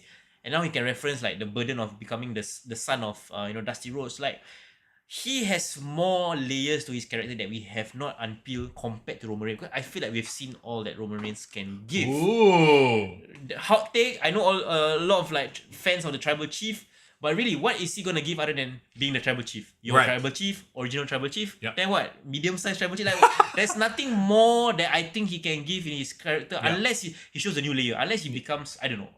But it's gonna revolve around that character. But Cody Rhodes, I think, can reinvent himself. I 100% get what you're saying because at this point, like, look, we shouldn't downplay what that Tribal Chief Roman Reigns did for the industry. In fact, he might have been the guy to usher in the Netflix era. Yep. He was the one that brought everybody back. Correct. Right? So maybe now it's time for him to be that guy who takes the back seat. But they can easily bring it back once again when Cody becomes Homelander Cody. Build it for a year, maybe 2 years. And then we get Roman versus Cody again at WrestleMania. But the roles are reversed. Yeah, then that will make sense as like the three-peat, the third in the rivalry, trilogy, right? Yeah, so while Kevin Owens didn't win, I think he took a hellacious Alabama Slam. Yeah, oh my god. Bro, so was his head really stuck in the thing or not? No lah, he sold it amazingly, by the way. Yeah. Okay, first of all, actually he landed on his back. Yeah. Then he just flipped himself over as an accordion. So that was great selling by him, and I love everything about the match. Honestly, except Cody climbing the ladder. Huh? Wow. You know why? Why? For some reason, the way Cody climbed the ladder was so slow. Yeah. You almost thought that Sami Zayn is gonna come and screw with him, interfere, right? Yeah.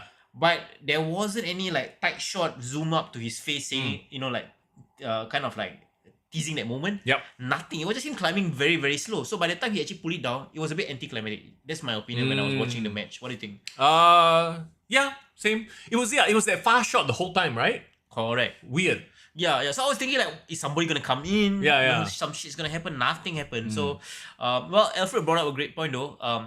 The fact that not Alfred, Jason. Roman had 4 years to tell his story. Cody's only at 300 days. Yeah. So really, the you live long enough to become a villain could be a thing. Yeah. We shall see. I can't wait. Yeah. I really can't wait. Okay, let's talk about the men's Royal Rumble match. Okay, this is the one. Do you want to talk about what Div just said? What did you just say? What do y'all think about Sammy's role in the ending? What do you think about Sammy's role generally? Like he's recently had a bit of a character shift, don't you think so? It's sort of an ambiguous thing, right? Like he's accidentally haluva kicked people. I don't know. Like, okay, do you find that the Sammy KO dynamic has been played out like because because we watched the era of NXT as well. So we saw that friendship, toxic friendship, get back together, break up, get back together, break up, and then on the main roster. Yeah. That's the thing, right? Like, one thing we haven't really explored is like, okay, Sammy has been the chicken shit heel. Sammy has not been this, like burdened heel yet. Burdened heel, okay. I feel like, the burden of trying to be a good person, trying to do right by everyone might get to him the same way Cody's, burden of being the champion might get to him eventually. So if Sammy does turn heel, it would be a very interesting wrinkle in his character. I do not want to see Sammy fight KO. Right, again. Right? But I don't mind Sammy and KO becoming like heels together. But they've been heels together, they no? have, but in different ways. Okay. I don't know. So like, what do you guys think about Sammy as a heel? Do you think Sammy as this tweener or conflicted hero makes sense? I don't know. But I do like the fact that they're trying something new with him, because if he's forever the underdog babyface forever, it will become a bit stale. Yeah. But do you realize now he's like an underdog, but he doesn't take shit from anyone? Remember that time he fight with, not really fight lah, but he stood up for himself against CM Punk, and CM Punk said he's on another level. Yeah, he got into it with him. So yeah, maybe, right. maybe. Yeah. What's at stake? Where's the meat? Yeah, where's the meat? We have the meat. Oh boy. Okay, let's talk about the men's Royal Rumble. Let's right go. now. Okay, here's the main event for today, guys. And we made it a point we should not overstay our welcome. Yep. Right? So 1.5 hours, okay? Yeah, let's do it. Let's try. We got like the Lucha showcase right at the start. Yes. Ray at number 1. Yep. Penta at number 2. We were not, of course, we were away when Penta made his debut. Yeah. And knowing how long we've covered him in AEW, what we've talked about him in AEW, what do you think about how WWE has treated him so far? I mean, look, he's more over now in just a few weeks than he ever was in however many years he was in AEW. People have said it before, so I don't want to belabor the fact, but it's all about the presentation. I never understood why they never took advantage of his merch potential. They never sold him a single Penta mask. Why? Because it's children running the show. At the end of on Penta's debut in WWE, immediately you could go to www.shop.com and buy a Penta mask. Before he even debuted, got the merch set up already. Bro. Exactly. Yeah. So that's the difference between a well-oiled machine and just rich man's friends club. Correct. Okay, let's talk about VAR. I think it's a fair discussion. I want to have that talk. You know what I alluded it to, bro? Yeah. Penta first time in Royal Rumble, bro. He nervous lah. No, and they were trying too many high-flying, risky moves, right? So he clearly he overshot or never calculated or miscalculated. Yeah. But I did think that he's only one leg, one foot landed. In my viewing, I thought he both toes touched but not feet. And the rule is both feet must touch the floor. So if both heels touch the floor, not counted. No, both toes, one toe, one heel. Bro, I really need to dig the referee book. There's supposed to be a rule book somewhere. But it was probably meant to be super close, but not touched. Yeah, so not there. they just kept harping on only one foot. Yeah. Clearly, they went a little bit too close to the line there. What do you think about Ray and Penta? The potential of them having a feud, or a one-off match is good enough? What do you think? They will definitely have some kind of interaction in the future. Obviously, Penta is meant to be the next Rey Mysterio. Yeah. Ironically, Rey's son Dominic is the next Eddie Guerrero, which is hilarious. I love it. What the irony. The thing about Ray is Ray, while he's a legend, clearly is not in his prime, right? No.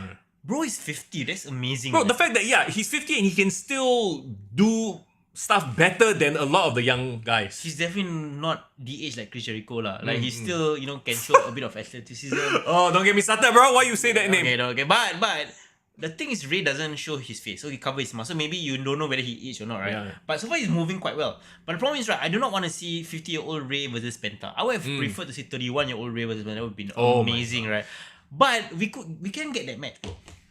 When Phoenix joins. When Ray Phoenix joins WWE, that will be the match. The other Ray. Yes, the Ray regen. Right. So I think while we have all these, thoughts of dream match between these luchadors, it will not deliver in the way that we think in our head. But and the thing is, you look at the number of luchadors that they have that we all know can go. I have a soft spot in my heart for Santos Escobar. Yeah. And I loved his stuff in NXT. Yeah, that's true. That's true. So it depends, right, on the presentation and of course the environment. Wait, we need to point out this amazing thing that we just realized, right? What? We do have a referee in the chat. And our referee Ryan can give his actual expertise to say that whether this is correct or not. But here's what he said. Referee Ryan, our SPW referee, says this is the grey area in the rule books, lol. So he never give an answer lah. He also don't know lah. It's toe lah. I'm telling you, it's both toes touch, but not foot. Okay, referee Ryan, can you like go check, do your like referee research? Let us know. Can consult with referee Sodiq, or you can consult with like even Grapple Max referees as well. Yeah. Can you establish the Singapore rule book? Toes or feet? Yes. Actually, have they ever done a Rumble match? I'm not. SPW. I think they have. They're like not a Royal Rumble, but like a Battle Royale, right? Yeah. Very cool. Yes, I saw the clip of Penta and Dom facing off against each other at a media interview. Dom was like, sitting down with the interview, and then Penta like walked up to him and shit. Yeah, he like flipped it over. Bro, there's your Ray versus Eddie 2025. Wow. Dude. Wait. Najwan said WWE also signing El Hijo de Dr. Wade. Who? Hey, don't anyhow make up El Hijo. You only know El Hijo Vikingo. Yeah, I only know Vikingo. From, the Okay, AEW. Div has established that they have done a battle royal. Okay, again, no problem. We shall await the expertise of our referees. They can let us know next week or in future episodes. But in the meantime, right, so Ray and Penta started off the match. I liked it. I think Penta has been riding a great wave of momentum. Yes. But what do you think about like the early part of the men's match? Okay, so it was very obvious, right? Yeah. The early half is establish the up-and-comers. The second half is all the heavy hitters, all the main eventers. Correct. They didn't even try to mix in a few.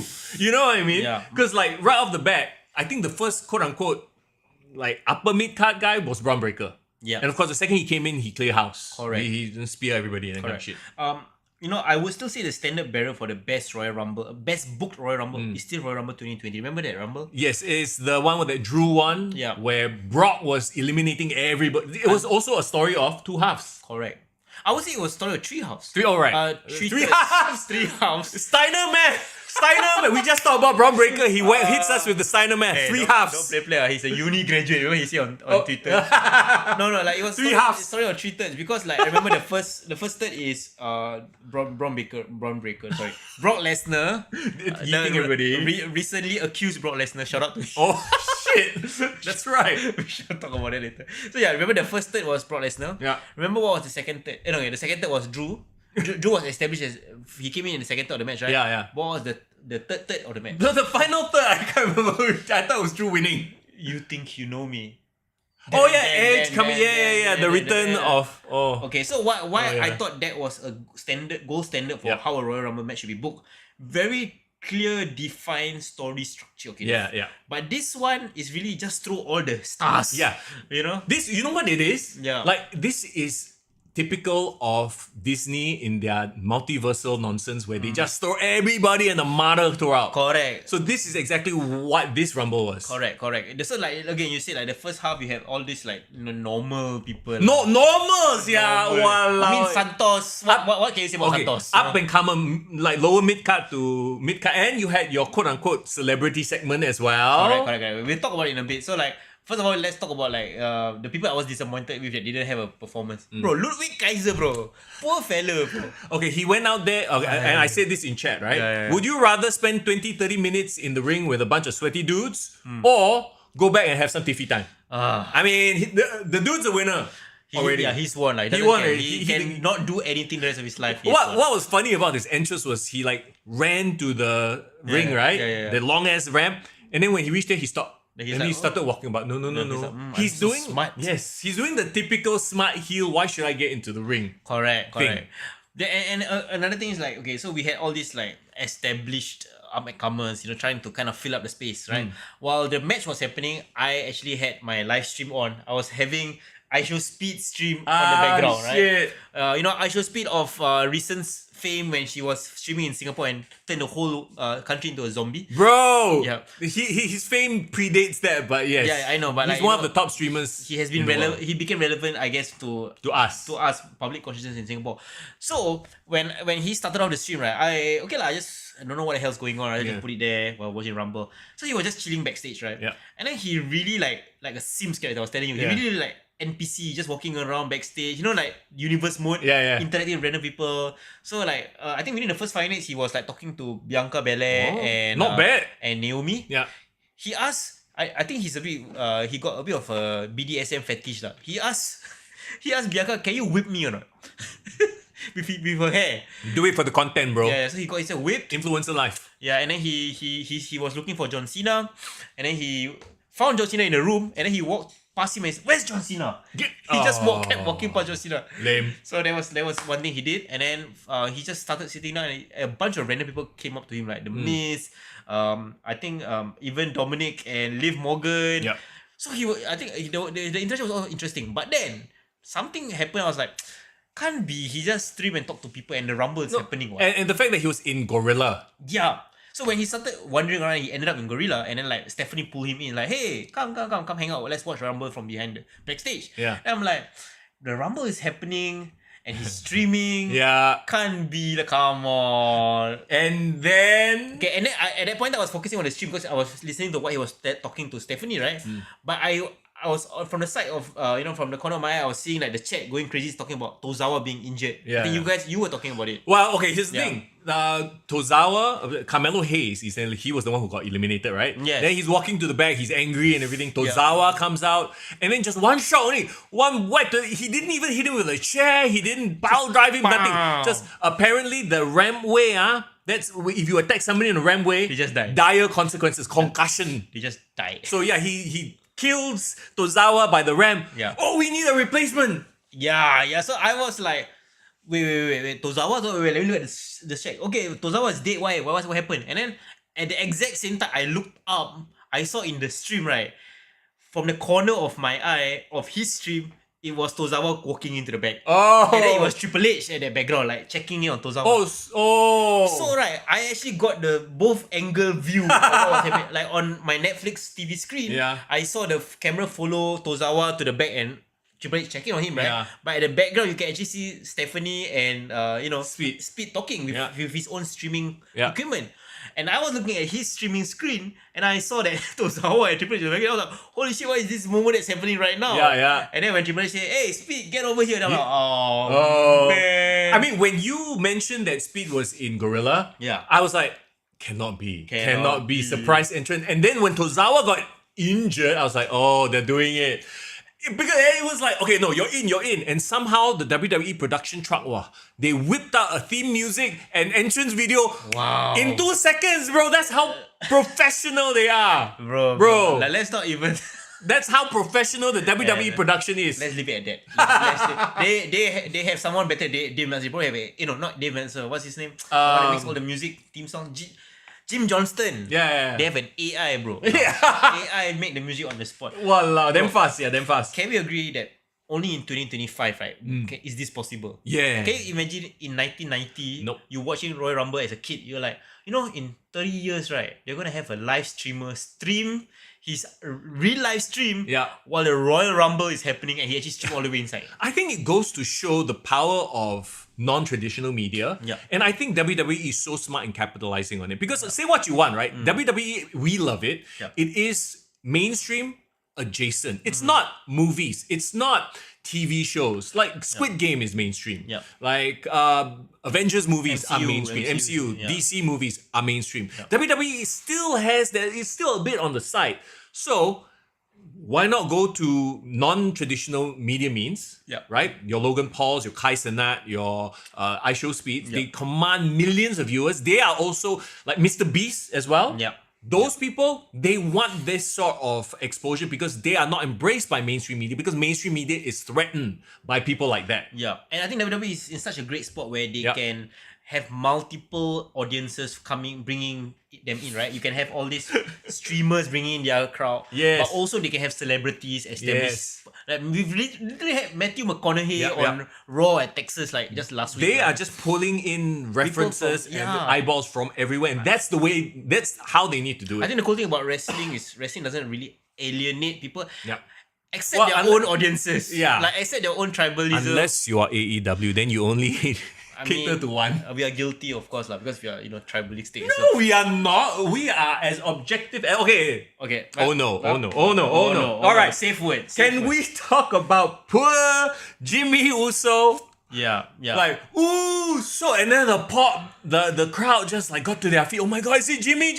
Oh, I mean, is it Jay? Is it Jay? Bro, the pop died like halfway. Yeah, bro. Okay. The pop fell off a cliff. Poor Jimmy. Jimmy needs time. Jimmy needs time to build up whatever cachet Jay has had. Yeah. So like poor Jimmy. Yeah. He got like, oh my god, they love it. Oh. Bro, they kicked out Jimmy before Jay even entered the I Rumble. know. They really wanted to separate them. Okay, so Showspeed got murdered by Braun Breaker and destroyed by Otis. I think that was my favorite first half of the Rumble. That was my favorite first half of the moment. Jacob Fatu. Let's talk about Jacob Fatu and he came in big impact. Correct. But they are not seeing him as like main event yet. Yeah. Definitely upper main. Correct. I think Jacob is basically he's the Triple H of this situation right now. Yeah. Remember when DX happened, right? And then Shawn Michaels went away. Oh yeah. Essentially that's what Solo did, right? Yeah. And then Jacob like pick up the ball. The ball's in my court. Yeah. So he's doing that. At that point, it was still all about Rock Austin. Correct. Correct. So like I like Jacob's place. But right now the new bloodline is kind of like spread out or like destroyed, right? I mean, what's the situation? That's what happens when the tribal chief Tongaloa get better soon. Tongaloa is out, right? So I mean, you still got right? Rawami. I don't know how to pronounce it. I also know. And then you got Solo being all morose and like very sad. Poor Solo. Yeah. So now I guess the figurehead will be Jacob Fatu. Yeah. Tama Tonga is like the right hand man. And Jacob was amazing in this match, right? I think he really dominated the second stretch of the match. One thing I liked was when Braun Strowman came in, right? The big SOB came in, they kind of rekindled that feud. They had an amazing match, by the way. They did. At Saturday night's main event. Do you feel that there is a fear that Jacob will become overpushed? No, because I don't think he's been pushed that hard, heavy yet. Like he is not that guy that is indestructible. Like in his presentation, once in a while he'll no-sell a headshot. Yeah. But I don't know if you noticed, he only has one of those. Like if you play the WWE 2K25 game, he only has one special meter. So the second he uses that, he will not do it again. I noticed. Okay. So he doesn't overdo his skill sets. So he's still vulnerable. And he can tell compelling stories in that way. Yeah, agree. Very interesting. I feel like Jacob needs to have a signature win at WrestleMania that is not a main event match.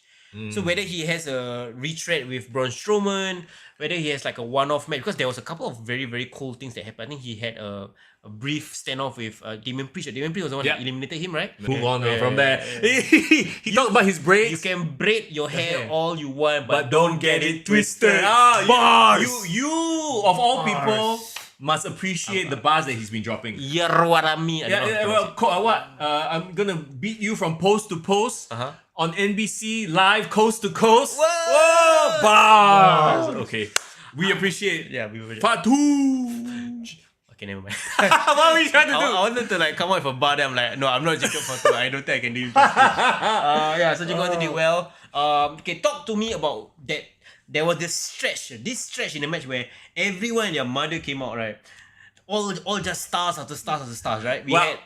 Remember that stretch we had like... Yes. There's also, we're talking about the second half already, correct, right? second half, right? And I know a lot of people are like, oh my god, they have stars.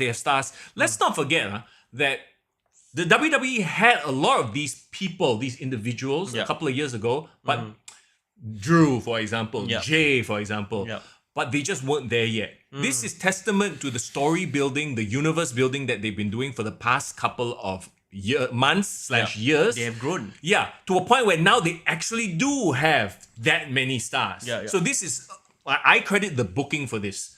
As much as, CM Punk is there, Cena is there. We also have even talked about the surprises. We had Joe Hendry. I believe. And I mean, we knew he was going to be a surprise entrance. And now that he's a TNA World Champion, he is technically a star, main eventer in TNA.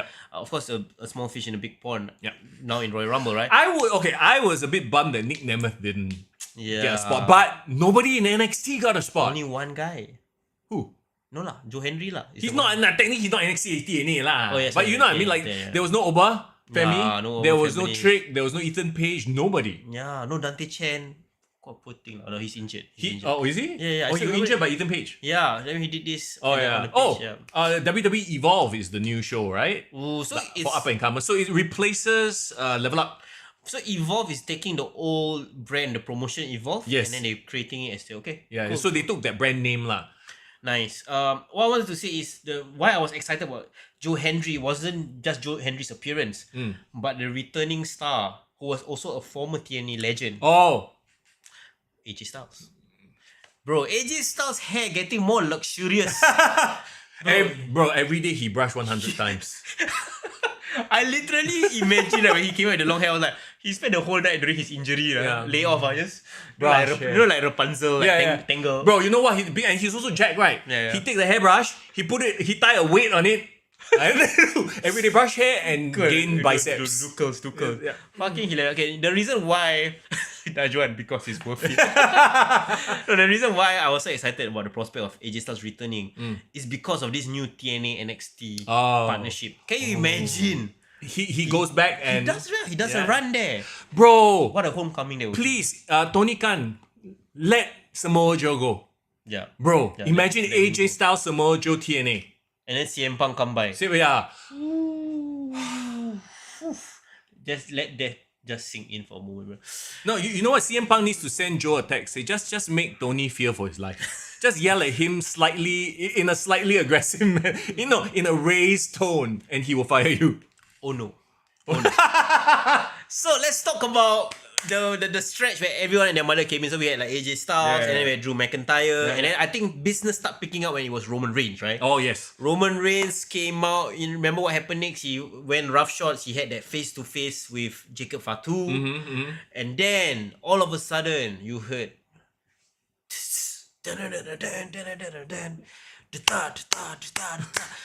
Hey, can you help me? I tried to like, what song is this? Yeah. Look in my eyes. What do you see? Okay.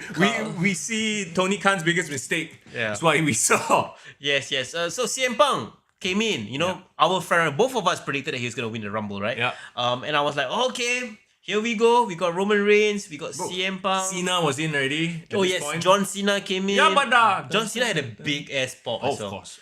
So Okay, very quickly, let's talk about John Cena. Because Yeah. obviously everybody expected John Cena to win. And I went out on a limb and I said this on my video, right? And I stand by it. Yeah. Cena is not going to win the Rumble. Cena is not going to win Elimination Chamber. Cena's not going to win Money in the Bank. His whole gimmick, what is it? He never gives up. Never give up. Yeah. And the way to tell a compelling story with Cena at this point in his career is to have him be that guy who's chasing one last glory. Keep failing. We've watched literal movies about like the old veteran Yeah. just chasing that one last moment in the sun. And I predict for this year's his retirement run, Yeah. whether he wins the title or not is inconsequential. It will be the journey. He will make us so upset. He will make us cry. John Cena in 2025, like, okay, we love him, but he's not the greatest actor out there, right? Yeah. But in the WWE context, will make us cry. This is my call. As a heel?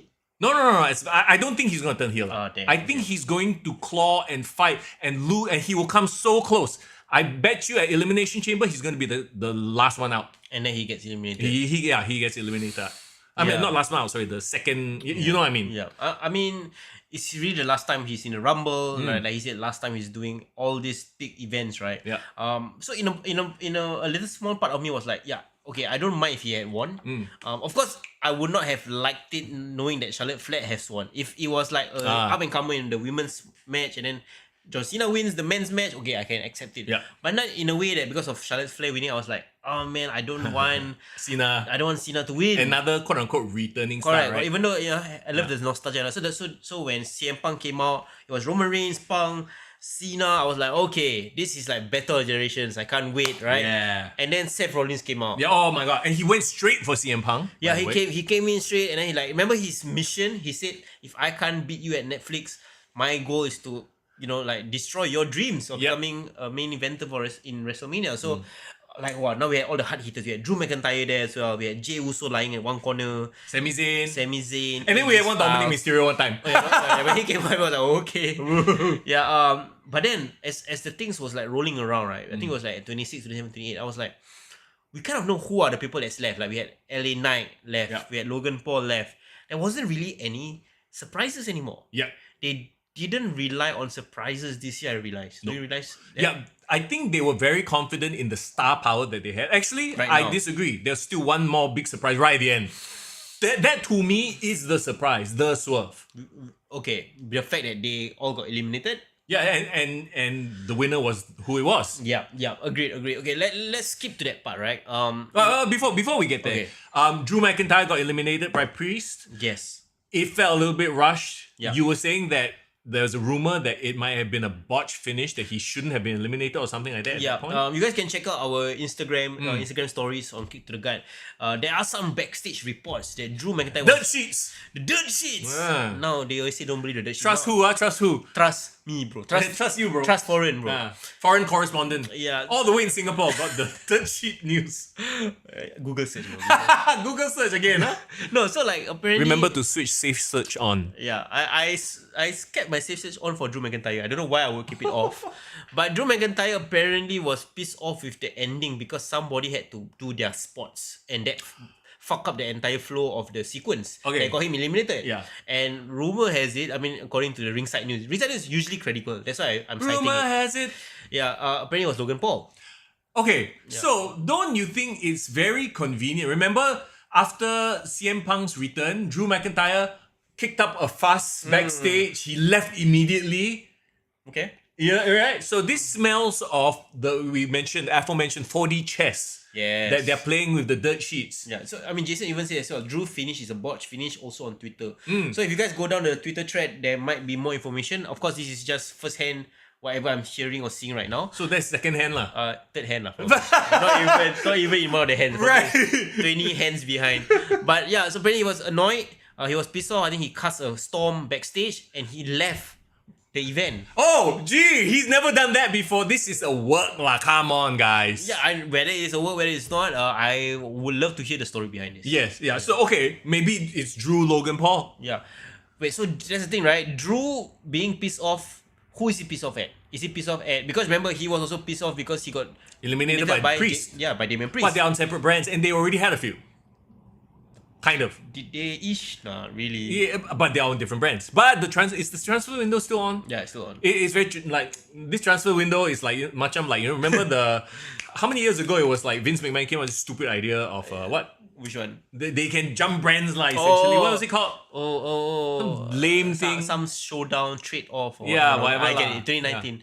Yeah, Div. I watched that Hot Ones episode. Him and Sheamus. It was hilarious. Like he cannot tahan spice. Drew cannot tahan spice. No. Drew is so badass, but the one thing is his weakness is he can't eat spicy food. Nice. Yeah. So Drew got eliminated, and then we had that crazy sequence that 2-3 minutes where Wildcard rule. Thank you, Remus. Thank you, Remus. Yes, that was what I was talking Shout about. out to Remus. I heard the Grapple Max boys were watching the Yes. whole Royal Rumble over at their place as well. So shout out to And you guys. Jason says, I don't mind being worked. So that's the beauty of what they are doing right now. They are truly playing 4D chess. They're working the audience. They're working the dirt sheets. Yes. I only appreciate getting manipulated while watching wrestling.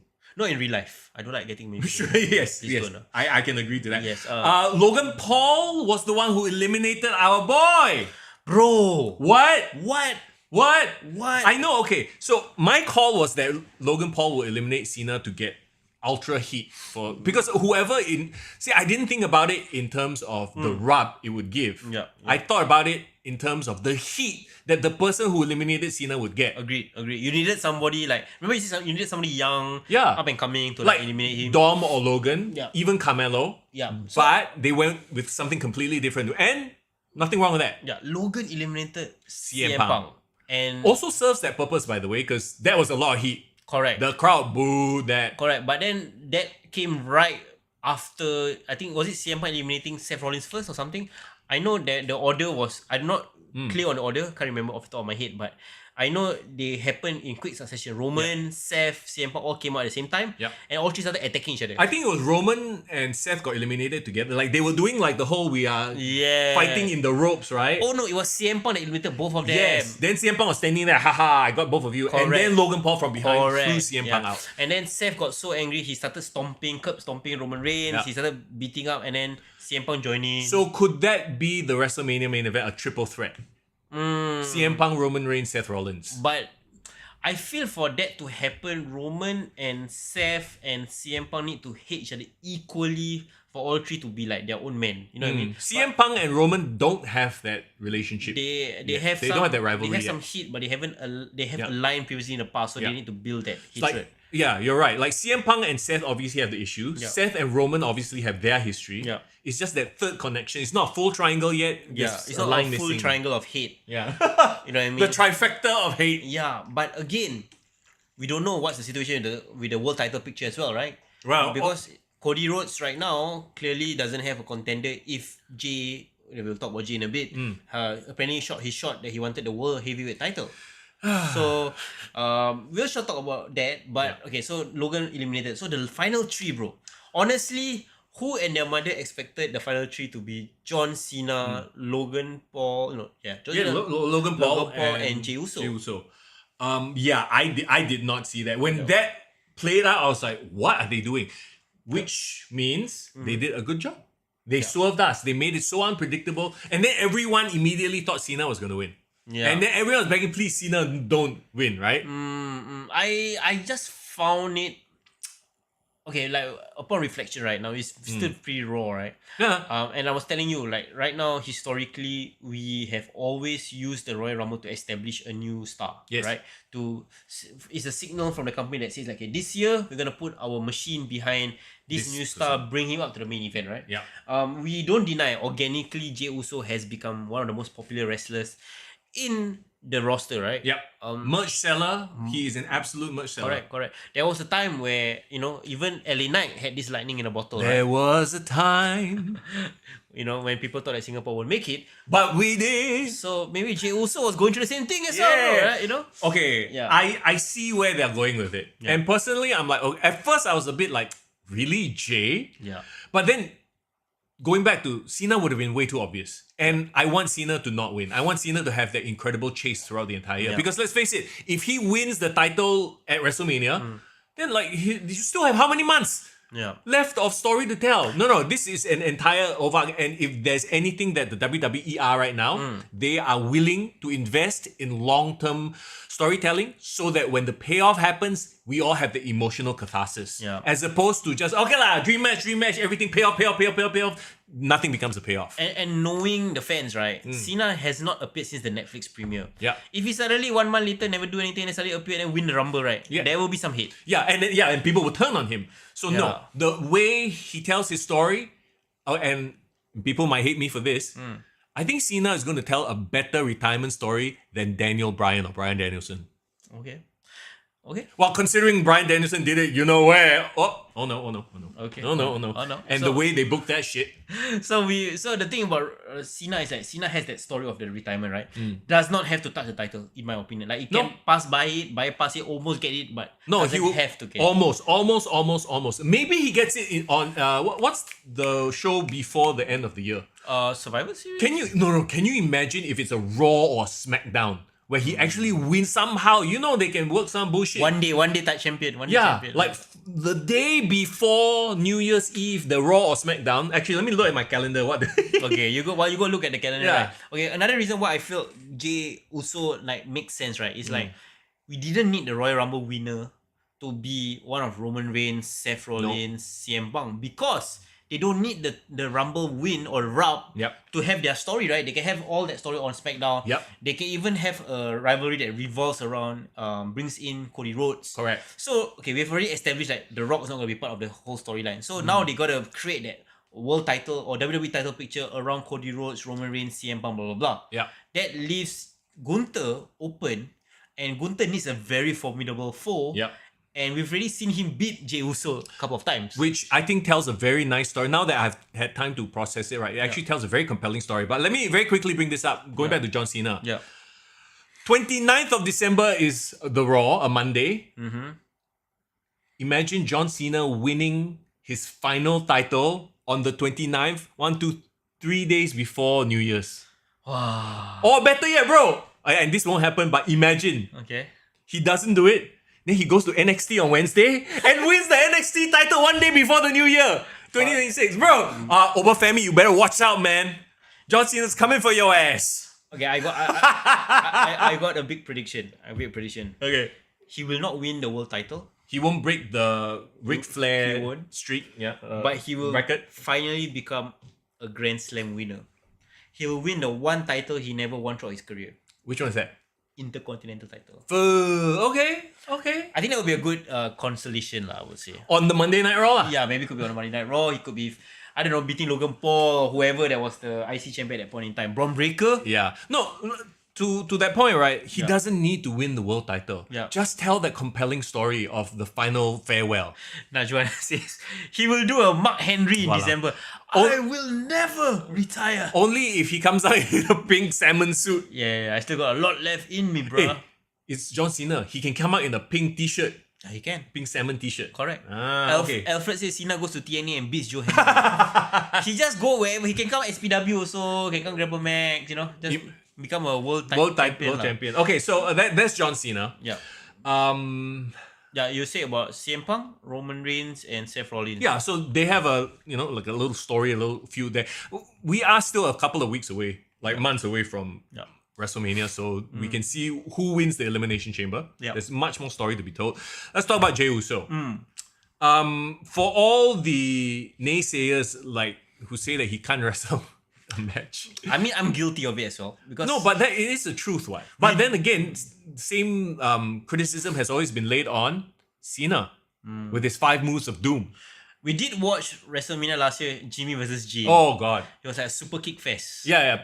Because okay, so but he had a good match with Gunther because Gunther can get it out of him. Yeah. If he faces Cody, Cody can get it out of him. But back to alright, he won, right? The crowd was yeeting all over the place. It was a great moment. Yeah. Great swerve. Yeah. Personally, I didn't believe, and that's what they're playing on. There have been a few champions that have been B plus champions or B plus contenders. Yeah. Think about Daniel Bryan. Think about Kofi Kingston. I think the Jey Uso run is reminiscent of those movements, the Yes movement and Kofi Mania. Yeah. So the Yito Mania or whatever they're gonna label this is the next iteration of it. Vegas Yeetster. So and Gunther is the perfect person for him to do it against. Yeah. Because if you think about it, he's lost to Gunther twice already. Yeah. So now Gunther every week is gonna come out and tell him, you cannot do it. Like what the hell are you, little bitch? You've lost to me twice already. I shouldn't even have to face you. Blah blah blah blah blah. And what has Gunther done last year at WrestleMania?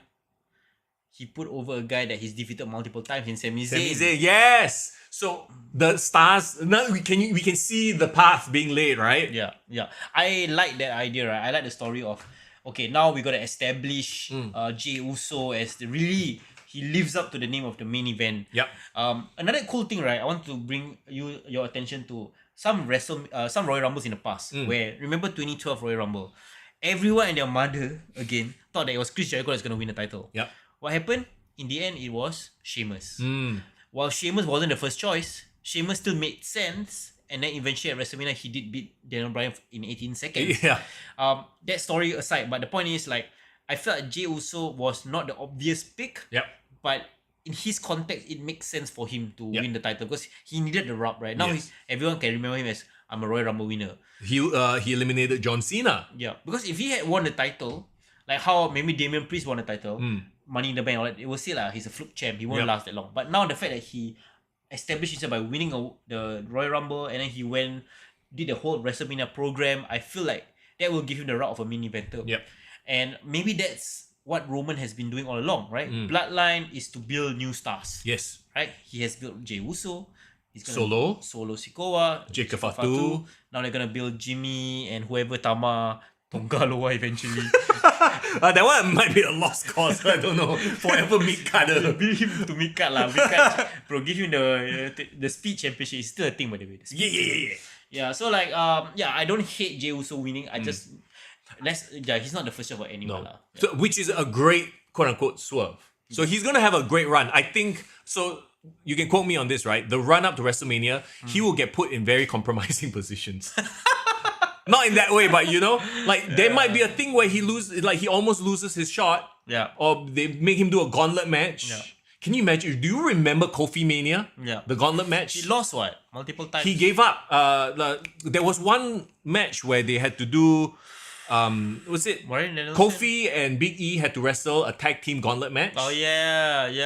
If they lost, Kofi wouldn't get his title shot. Correct. And then what did the Usos do? They forfeit. They forfeit to help him. It was a gauntlet. Oh yeah. They went in. They were like, "Yo, we respect you." This, Can you imagine if they flip it around and do it the other way? But now the New Day are heels. So the heels, the New Day are like, no, we're not gonna forfeit for you. Ooh, do you like that throwback? I like that throwback. I like that. If they can tell that story, that's great. Yeah. So we can clearly see. I think it's clear that Jey Uso and Gunther is gonna be the World Championship title picture, right? Well, we shall see. I'm curious to see how WWE can build up the hype for Jey. Yeah. I think he's like very interactive with the audience. He's a great live act performer, but can they create enough of a groundswell of support, like the Yeet Mania? Yeah, like I said, I think they can if they really put him, like make him the ultimate underdog. Yeah. A la the Yes Movement, a la the Coffee Mania. So expect to see Jay get screwed with a lot. Yeah, bro. Every 5 years, bro, got a Yes Movement. Oh yeah, has it been 5 years since Coffee Mania? When was Coffee Mania? 35. Actually, 6 years. It's gonna be 6 years. Oh, okay, so thereabouts. Like every half a decade. Every half a decade, we will have a organic movement, a Yes Movement, a Coffee Mania. So the Yeet Mania, the Yeet movement. Yeah. Early predictions for WrestleMania. Like I feel like now Gunther and Jay quite okay.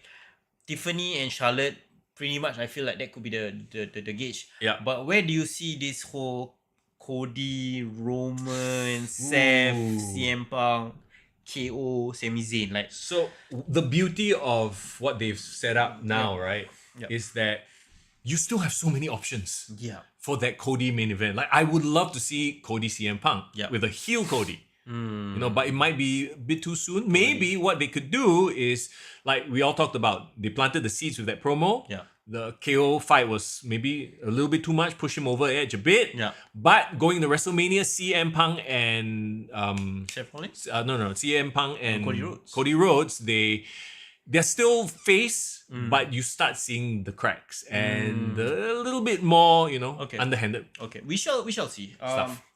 I still want for some reason I still want a Punk and Rollins match at WrestleMania.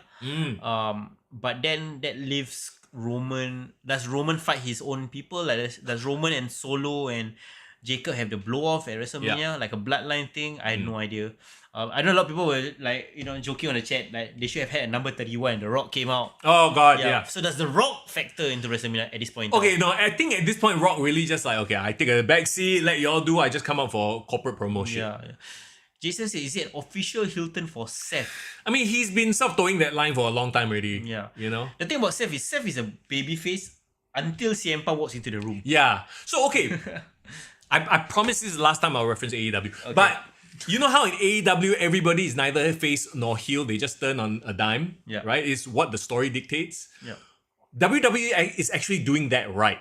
In that everybody actually has a personal motivation. Whether they do what we think is right or wrong, to them is right. You know what I mean? They're doing it based on the personalities. Like it's different shades of grey. They're actually doing it right as opposed to flip-flopping. I also feel like the thing about WWE is that makes it so interesting is like it's a very brief lived-in universe. Yeah. Okay, a great comparison is like the Marvel universe. Yeah. You've had heroes and villains swap roles often. You've had some that are in between. And they all interact and all of them have very fleshed out characters. Yeah. Right? Yep. Like, so if like somebody like Black Panther interacts with like a Captain America, you can feel the weight of the interaction because we know their history on both ends. Or if like Doctor Doom and Mr. Fantastic have to team up to fight somebody, but you know that Doctor Doom and Mr. Fantastic freaking hate each other. Correct. But they used to be friends. Yeah. So I think the best kinds of promotions, right, is like the whole pay-per-view tells a bigger arc of a story. Yeah. And everything that happens on the show, right? Even like if you watched SmackDown yesterday, while I think LA Knight was talking to Damian Priest, you had Shinsuke Nakamura lurking in the background. And like you wouldn't catch it, but if you catch it, you're like, yes, that makes sense, So like I love that because right now there was a time in WWE where only one person had a character and everyone else like was a shorty G. Yeah. Everyone else had no character, nothing going on for them, no They were direction. just a caricature. Directionless, right? Yeah. But now even if they are not pushed as the main event, there is a character there, there is a direction there is history that they never ignore. I want to know who is the storyteller. I mean, somebody back there is keeping Excel spreadsheet. Is it Triple H? Like a timeline, like a what? You know the show What If? Yeah. On this, which was kind of the season 3 was terrible, but like there's like a watcher who's like making mental notes of everybody and keeping everybody's stories tied up together. I would love to sit in that creative room Yeah. and like figure out what's their threats, because you're not just trying to book people based on their storylines, right? You gotta book them based on their availability, their health, whether they are willing to even do the job or be part of this storyline. I think a lot of it also boils down to the individual performers and how, like, you can see that this is happening with a lot of the main event guys who know that, okay, I know my character very well. Yeah. I know my history with this worker, that worker, and I know how to craft a storyline. Correct.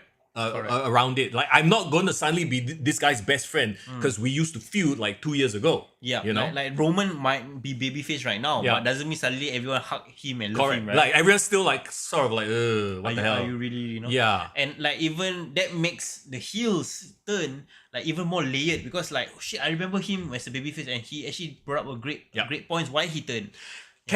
It's characters. You create compelling characters so that people buy into your storylines. They will watch you weekly. Agreed. It doesn't matter how many 5-star matches you have, quote unquote 5-star matches you have. You know, I would even say this Royal Rumble, there wasn't any 4-star or 5-star matches. I mean, it's hard to have quote unquote star rating matches in a Rumble lah. No, I wouldn't say the Rumble. I want to say like even the solo matches. The solo matches, Like KO you only had 2. KO and Cody was a great match, like for a ladder match, but I wouldn't suddenly say like, oh, best match of the year. No. You know what I mean? It's not okay. It's not gonna get Dave Meltzer stars. No, it doesn't have to be. No, but we were entertained, and that's the point. Correct. So I feel wrestling is great when it moves the story forward. Yeah. I would love a one-off dream match, but that has to be one storyline. Okay, when I say one storyline means everything else have a story. This is a dream match. Remember last time WrestleMania 21, like HBK versus Shawn Michaels? Sure. No story. Wait. HBK versus Shawn Michaels? HBK versus Kurt Angle. No, but okay, fine, quote unquote, no story, right? But like, you're talking about 2 legendary performers. Yeah, the story was of 2 legends coming together, and what That was would the story. happen if they, so the story, that is a story. I said HBK versus Shawn Michaels. He fight himself. He always fight himself, bro. He lost his smile, bro. Didn't he fight God one time? Oh, yeah, no, yeah. that was Vince. Vince fought God. No, he team up with God. God to fight me. Yeah. Well, Jason says watching AEW is like playing 2K, no stories, just move set. Yeah. Well, that's exactly it. Yeah, I don't know. Like, okay, is that it for the Rumble? Yeah. Let's put a bow on Rumble. Okay, wait. One thing, guys, share with us your ratings, your grades. Thanks, guys, for like staying. Like, it's gonna be 2 hours. We are back. We will make sure your time is worth it, lah. We definitely have your value for time. Yeah. I agree that the Rumble did a great job paving the way to WrestleMania. Yeah. And it's even making Elimination Chamber. Like, Elimination Chamber used to be a B show. Yeah. Now it's actually very much an important stop in the road to WrestleMania because now you have your second contender. Yeah, I'm a bit bittersweet feeling because I was there last year, so I now that I can watch it from afar, probably I can appreciate it from a different perspective. I realized one thing, right? If you watch a pay-per-view or you watch a show live there in person, you don't really rewatch it again because for me I never watched the entire Elimination Chamber once through last year anymore. Oh, is it? After I went because you experienced it already. Correct. So after you experience it, it takes so much out of you. I don't know whether Div you agree with this. So like this road to WrestleMania is gonna be super interesting. A lot of twists, and don't forget there's gonna be Netflix, right? Yeah. So it's been so accessible, and I know Div brought up a very great point. Is it too much of a good thing, bro? Well, and okay, so you bring up too much, and I'm glad you brought that up because. Do you see the number of other projects that they've announced? Stephanie has a show now on A&E. Then there's an LFG show. ESPN. Is it on ESPN? ESPN okay. places, yeah. Then LFG is on what? What's LFG? Legends and Future Generations or something like that. It's like the new NXT. It's like the new Tough Enough. Oh, yeah, so you have Bubba Ray, you have Booker T, you have Mickey James and somebody else as mentoring like a bunch of young up and coming wrestlers. I'm not aware of this. I believe it's like a reality based show. Oh, I see. Evolve to overcome just. I mean, to be fair, Evolve is just level up lah with new branding. That's all. Yeah. And then now people are paying attention to TNA. Yeah. So like, while you might not watch the whole show once through, but like highlights from TNA will probably keep in mind. Okay, I will say this: having watched Genesis, right? TNA just has more buzz because I see a lot of the same issues in terms of their wrestling that AEW has. I see. It's just that they have more buzz because they book slightly better, but their wrestling style is Like, Very you know, much like an indie. yeah, Okay, it's fair still like, yeah. Yeah. So again, like to me, the accessibility of wrestling makes me more curated in how I watch Yes. my wrestling. Does it make sense? No, yeah, it's 100% makes sense. Like right now, right, in the past couple of months, I have felt zero urge to watch AEW because I already have so much good stuff. Why would I want to watch the B, like, and if you might get angry at me for saying this, why would I even want to watch the C stuff like AEW? And it's both a perception thing and a expectation thing. Yeah. When I tune in to AEW, I expect shit not to pay off. I expect to have my intelligence insulted. So if I don't have time, I'm not going to watch it. Why bother? Yeah. You know? I feel like having Netflix right now with all the WWE content makes me pick and choose when I want to Yeah. watch. Like last time, because it was not accessible, right? I sought it out, right? Yeah. But now I can like As in when? I don't have to watch it on Tuesday morning. Yeah. I can watch it like the next day, 3 days later. Yeah. You know, so I feel like does it take away the live element? I don't know, because Netflix has historically been a binge and on-demand service, right? Maybe the PLEs will be like today, right? All of us woke up to watch the PLE, but we might not wake up for Saturday night's main event. But yeah, Saturday night's main event is on NBC, so we can't watch it on Netflix. But it's on YouTube. Yeah, live stream. So like I guess we will pick and choose what's important. Well, we will pick and choose it if they've done a good job selling promoting the event, selling the story. Yeah. You know, if there's something for me to watch. Jason said, Mr. Young, okay, promise last AEW. Meanwhile, 5 AEW. It's not even an insult. It's just I'm actually sad. I'm sad because there's so many really good talents there getting wasted. Okay, let's not go down that road. Okay, Jason say 8.5 out of 10 because like all 4 matches includes winners. Okay. Somebody else said something else. Div said 8 out of 10. If did his job, I don't know if the rumbles were memorable. Div, I've been waking up and I'm exhausted. Okay, Div, after this, please take an afternoon Take a nap. rest. You deserve it. You deserve it. I think that it was, and I think that WWE need to be careful. Yeah. Right. Be careful of not over relying on the nostalgia thing that Yeah. Marvel has done extensively. Yeah. You cannot have a No Way Home. You cannot have a Deadpool versus Wolverine where All you the time. spam like guest characters all the time. Yeah, so right now I agree with you that WWE is focusing more on their current characters. They're trying to build their Yes. current characters to be legends, which is great, right? They just need to stay the lane of not trying to overcomplicate things. Yeah. Right now, they're striking a great balance of both. It's like, you know, you have your returning legends creating those great memorable moments, but they are also giving the rub Yeah. to the young and up and coming talents that you want to be the linchpin of your promotion. Toverkin says 8 out of 10. Yeah. Lysander Play says 8.5 out of 10. So like a lot of good Yeah. positive Oh yeah, grades. I think so. I would personally give it 8.5. Lyra Valkyria gives it an extra 0.5, so 8.55. Ooh, okay. Alexa Bliss gives me 8. So okay, I think it's a good start to the year for pay-per-view or PLE. Excited for the Raw WrestleMania. You know why? Because it's unpredictable. Yes. Very unpredictable right now. Can we also say one more thing about Raw on Netflix? Yeah. How it's actually, I felt it. It's become more unpredictable because there's no 3-hour hard mark or 2-hour hard mark.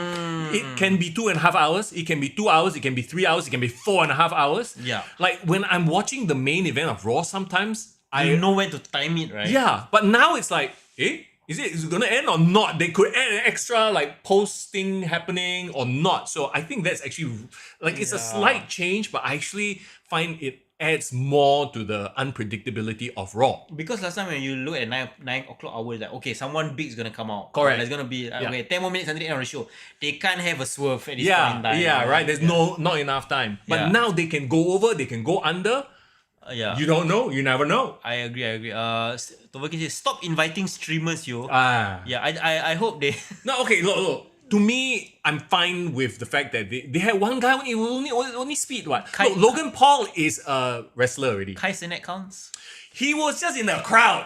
Okay, like he's a Twitch streamer lah. And not- he not is as the big lah. biggest. Kai Cenat, I believe, has the largest following right now. Even bigger than Speed. Yes, I believe Kai is number 1. But Speed Kai- number 2. But Kai doesn't do crazy shit. That's why he's Yeah. he's at the sideline. Yeah. Okay, that makes sense. Yeah. I mean, if you want to invite the Gen Z and below. If you want to crowd- invite streamers, invite Kick to the Guy. Yes. If they come Singapore, please do. What comes here? Invite us to WrestleMania.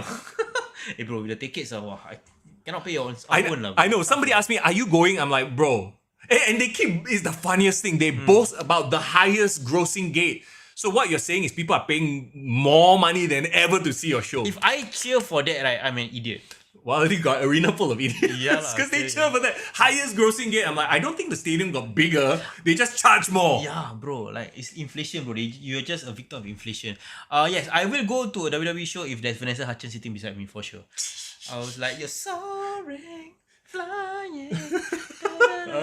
Hey, you wanna know what's the crazy WWE / High School Musical crossover, bro? What? We got Vanessa Hudgens, a wrestling fan. Yeah. We got Zac Efron acting as a wrestler. Oh, yeah. You know, Kevin Von Erich, right? I think that's all. That's the only thing I wanted to. That's the only point I wanted to make. Yeah, no. Yeah. You know, it's so cool. Yeah, bro. First episode in the books, bro. I know. Season Welcome 8. back. Welcome back, everybody. Thanks, guys. I hope you guys enjoyed today's show. I know you guys missed us. If you didn't miss us, too bad we're back. You gotta deal with us again. Did he just heel turn on us? Okay, you know, it's not just WWE, right? You know, we are gonna pay attention to local wrestling as always. We wanna support our local wrestlers with the Singapore Wrestler Top 20, the return for 2025. Last year we had the Butcher Man as the top wrestler. Can he retain his crown? Woo! Will there be new entrants to the list? Oh, yeah. You know, we have people like DJ Cal from Grapple Max making his return. Hey, bro, we had Aiden Rex turn heel at the end of the year. Bro, he was like, I gotta go up the list, man. I gotta turn heel, Yeah, man. he might be the guy next year. We'll see. Yeah, so of course we will share our grades and ratings for January's shows, whether it's Grapple Max, Ring of Rebirth, and SPW. So if you're curious, join us on Patreon. If you do not want to join us as a regular member, you can actually purchase our ratings. So we are selling the articles. I think it's like about $4 kind of thing. It supports the podcast, but you guys get to read up all about our analysis. Shout out to people like Div, people like Prabhu, you guys as well for helping to craft all the ratings. So look out for it over the weekend. And we will officially launch and put it out on social media, the return of the Singapore Wrestler Top 20. And all you Grapple Max, SPW, Ring of Rebirth wrestlers, I hope you guys put on great shows because we'll be there. We'll be checking it out. We'll try our best to be there. And we will cover it and put it as part of our greetings. Absolutely. Everybody, follow us on our social media platforms if you haven't already. We're going to put out way more content this year. TikTok, Instagram. Get ready for more hot takes as well. Yeah.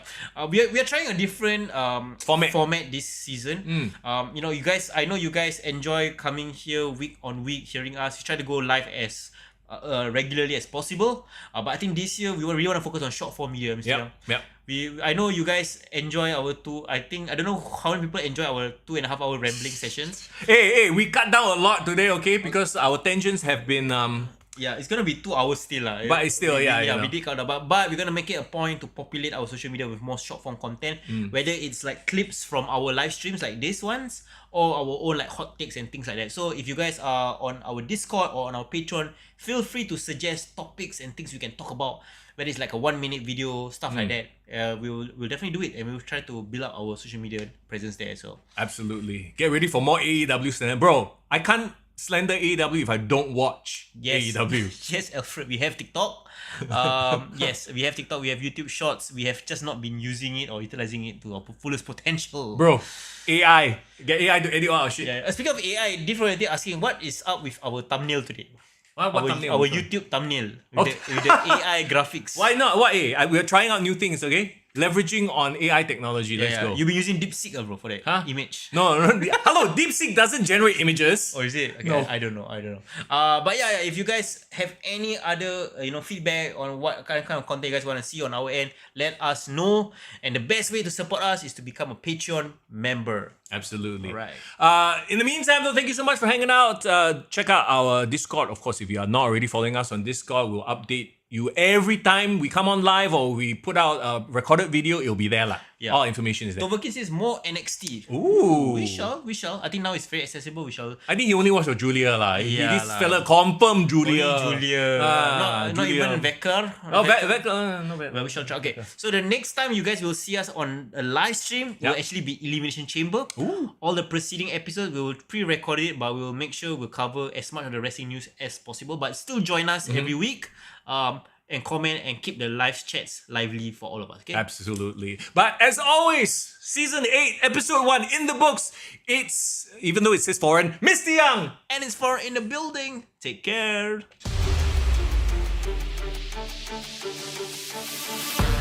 Let's go.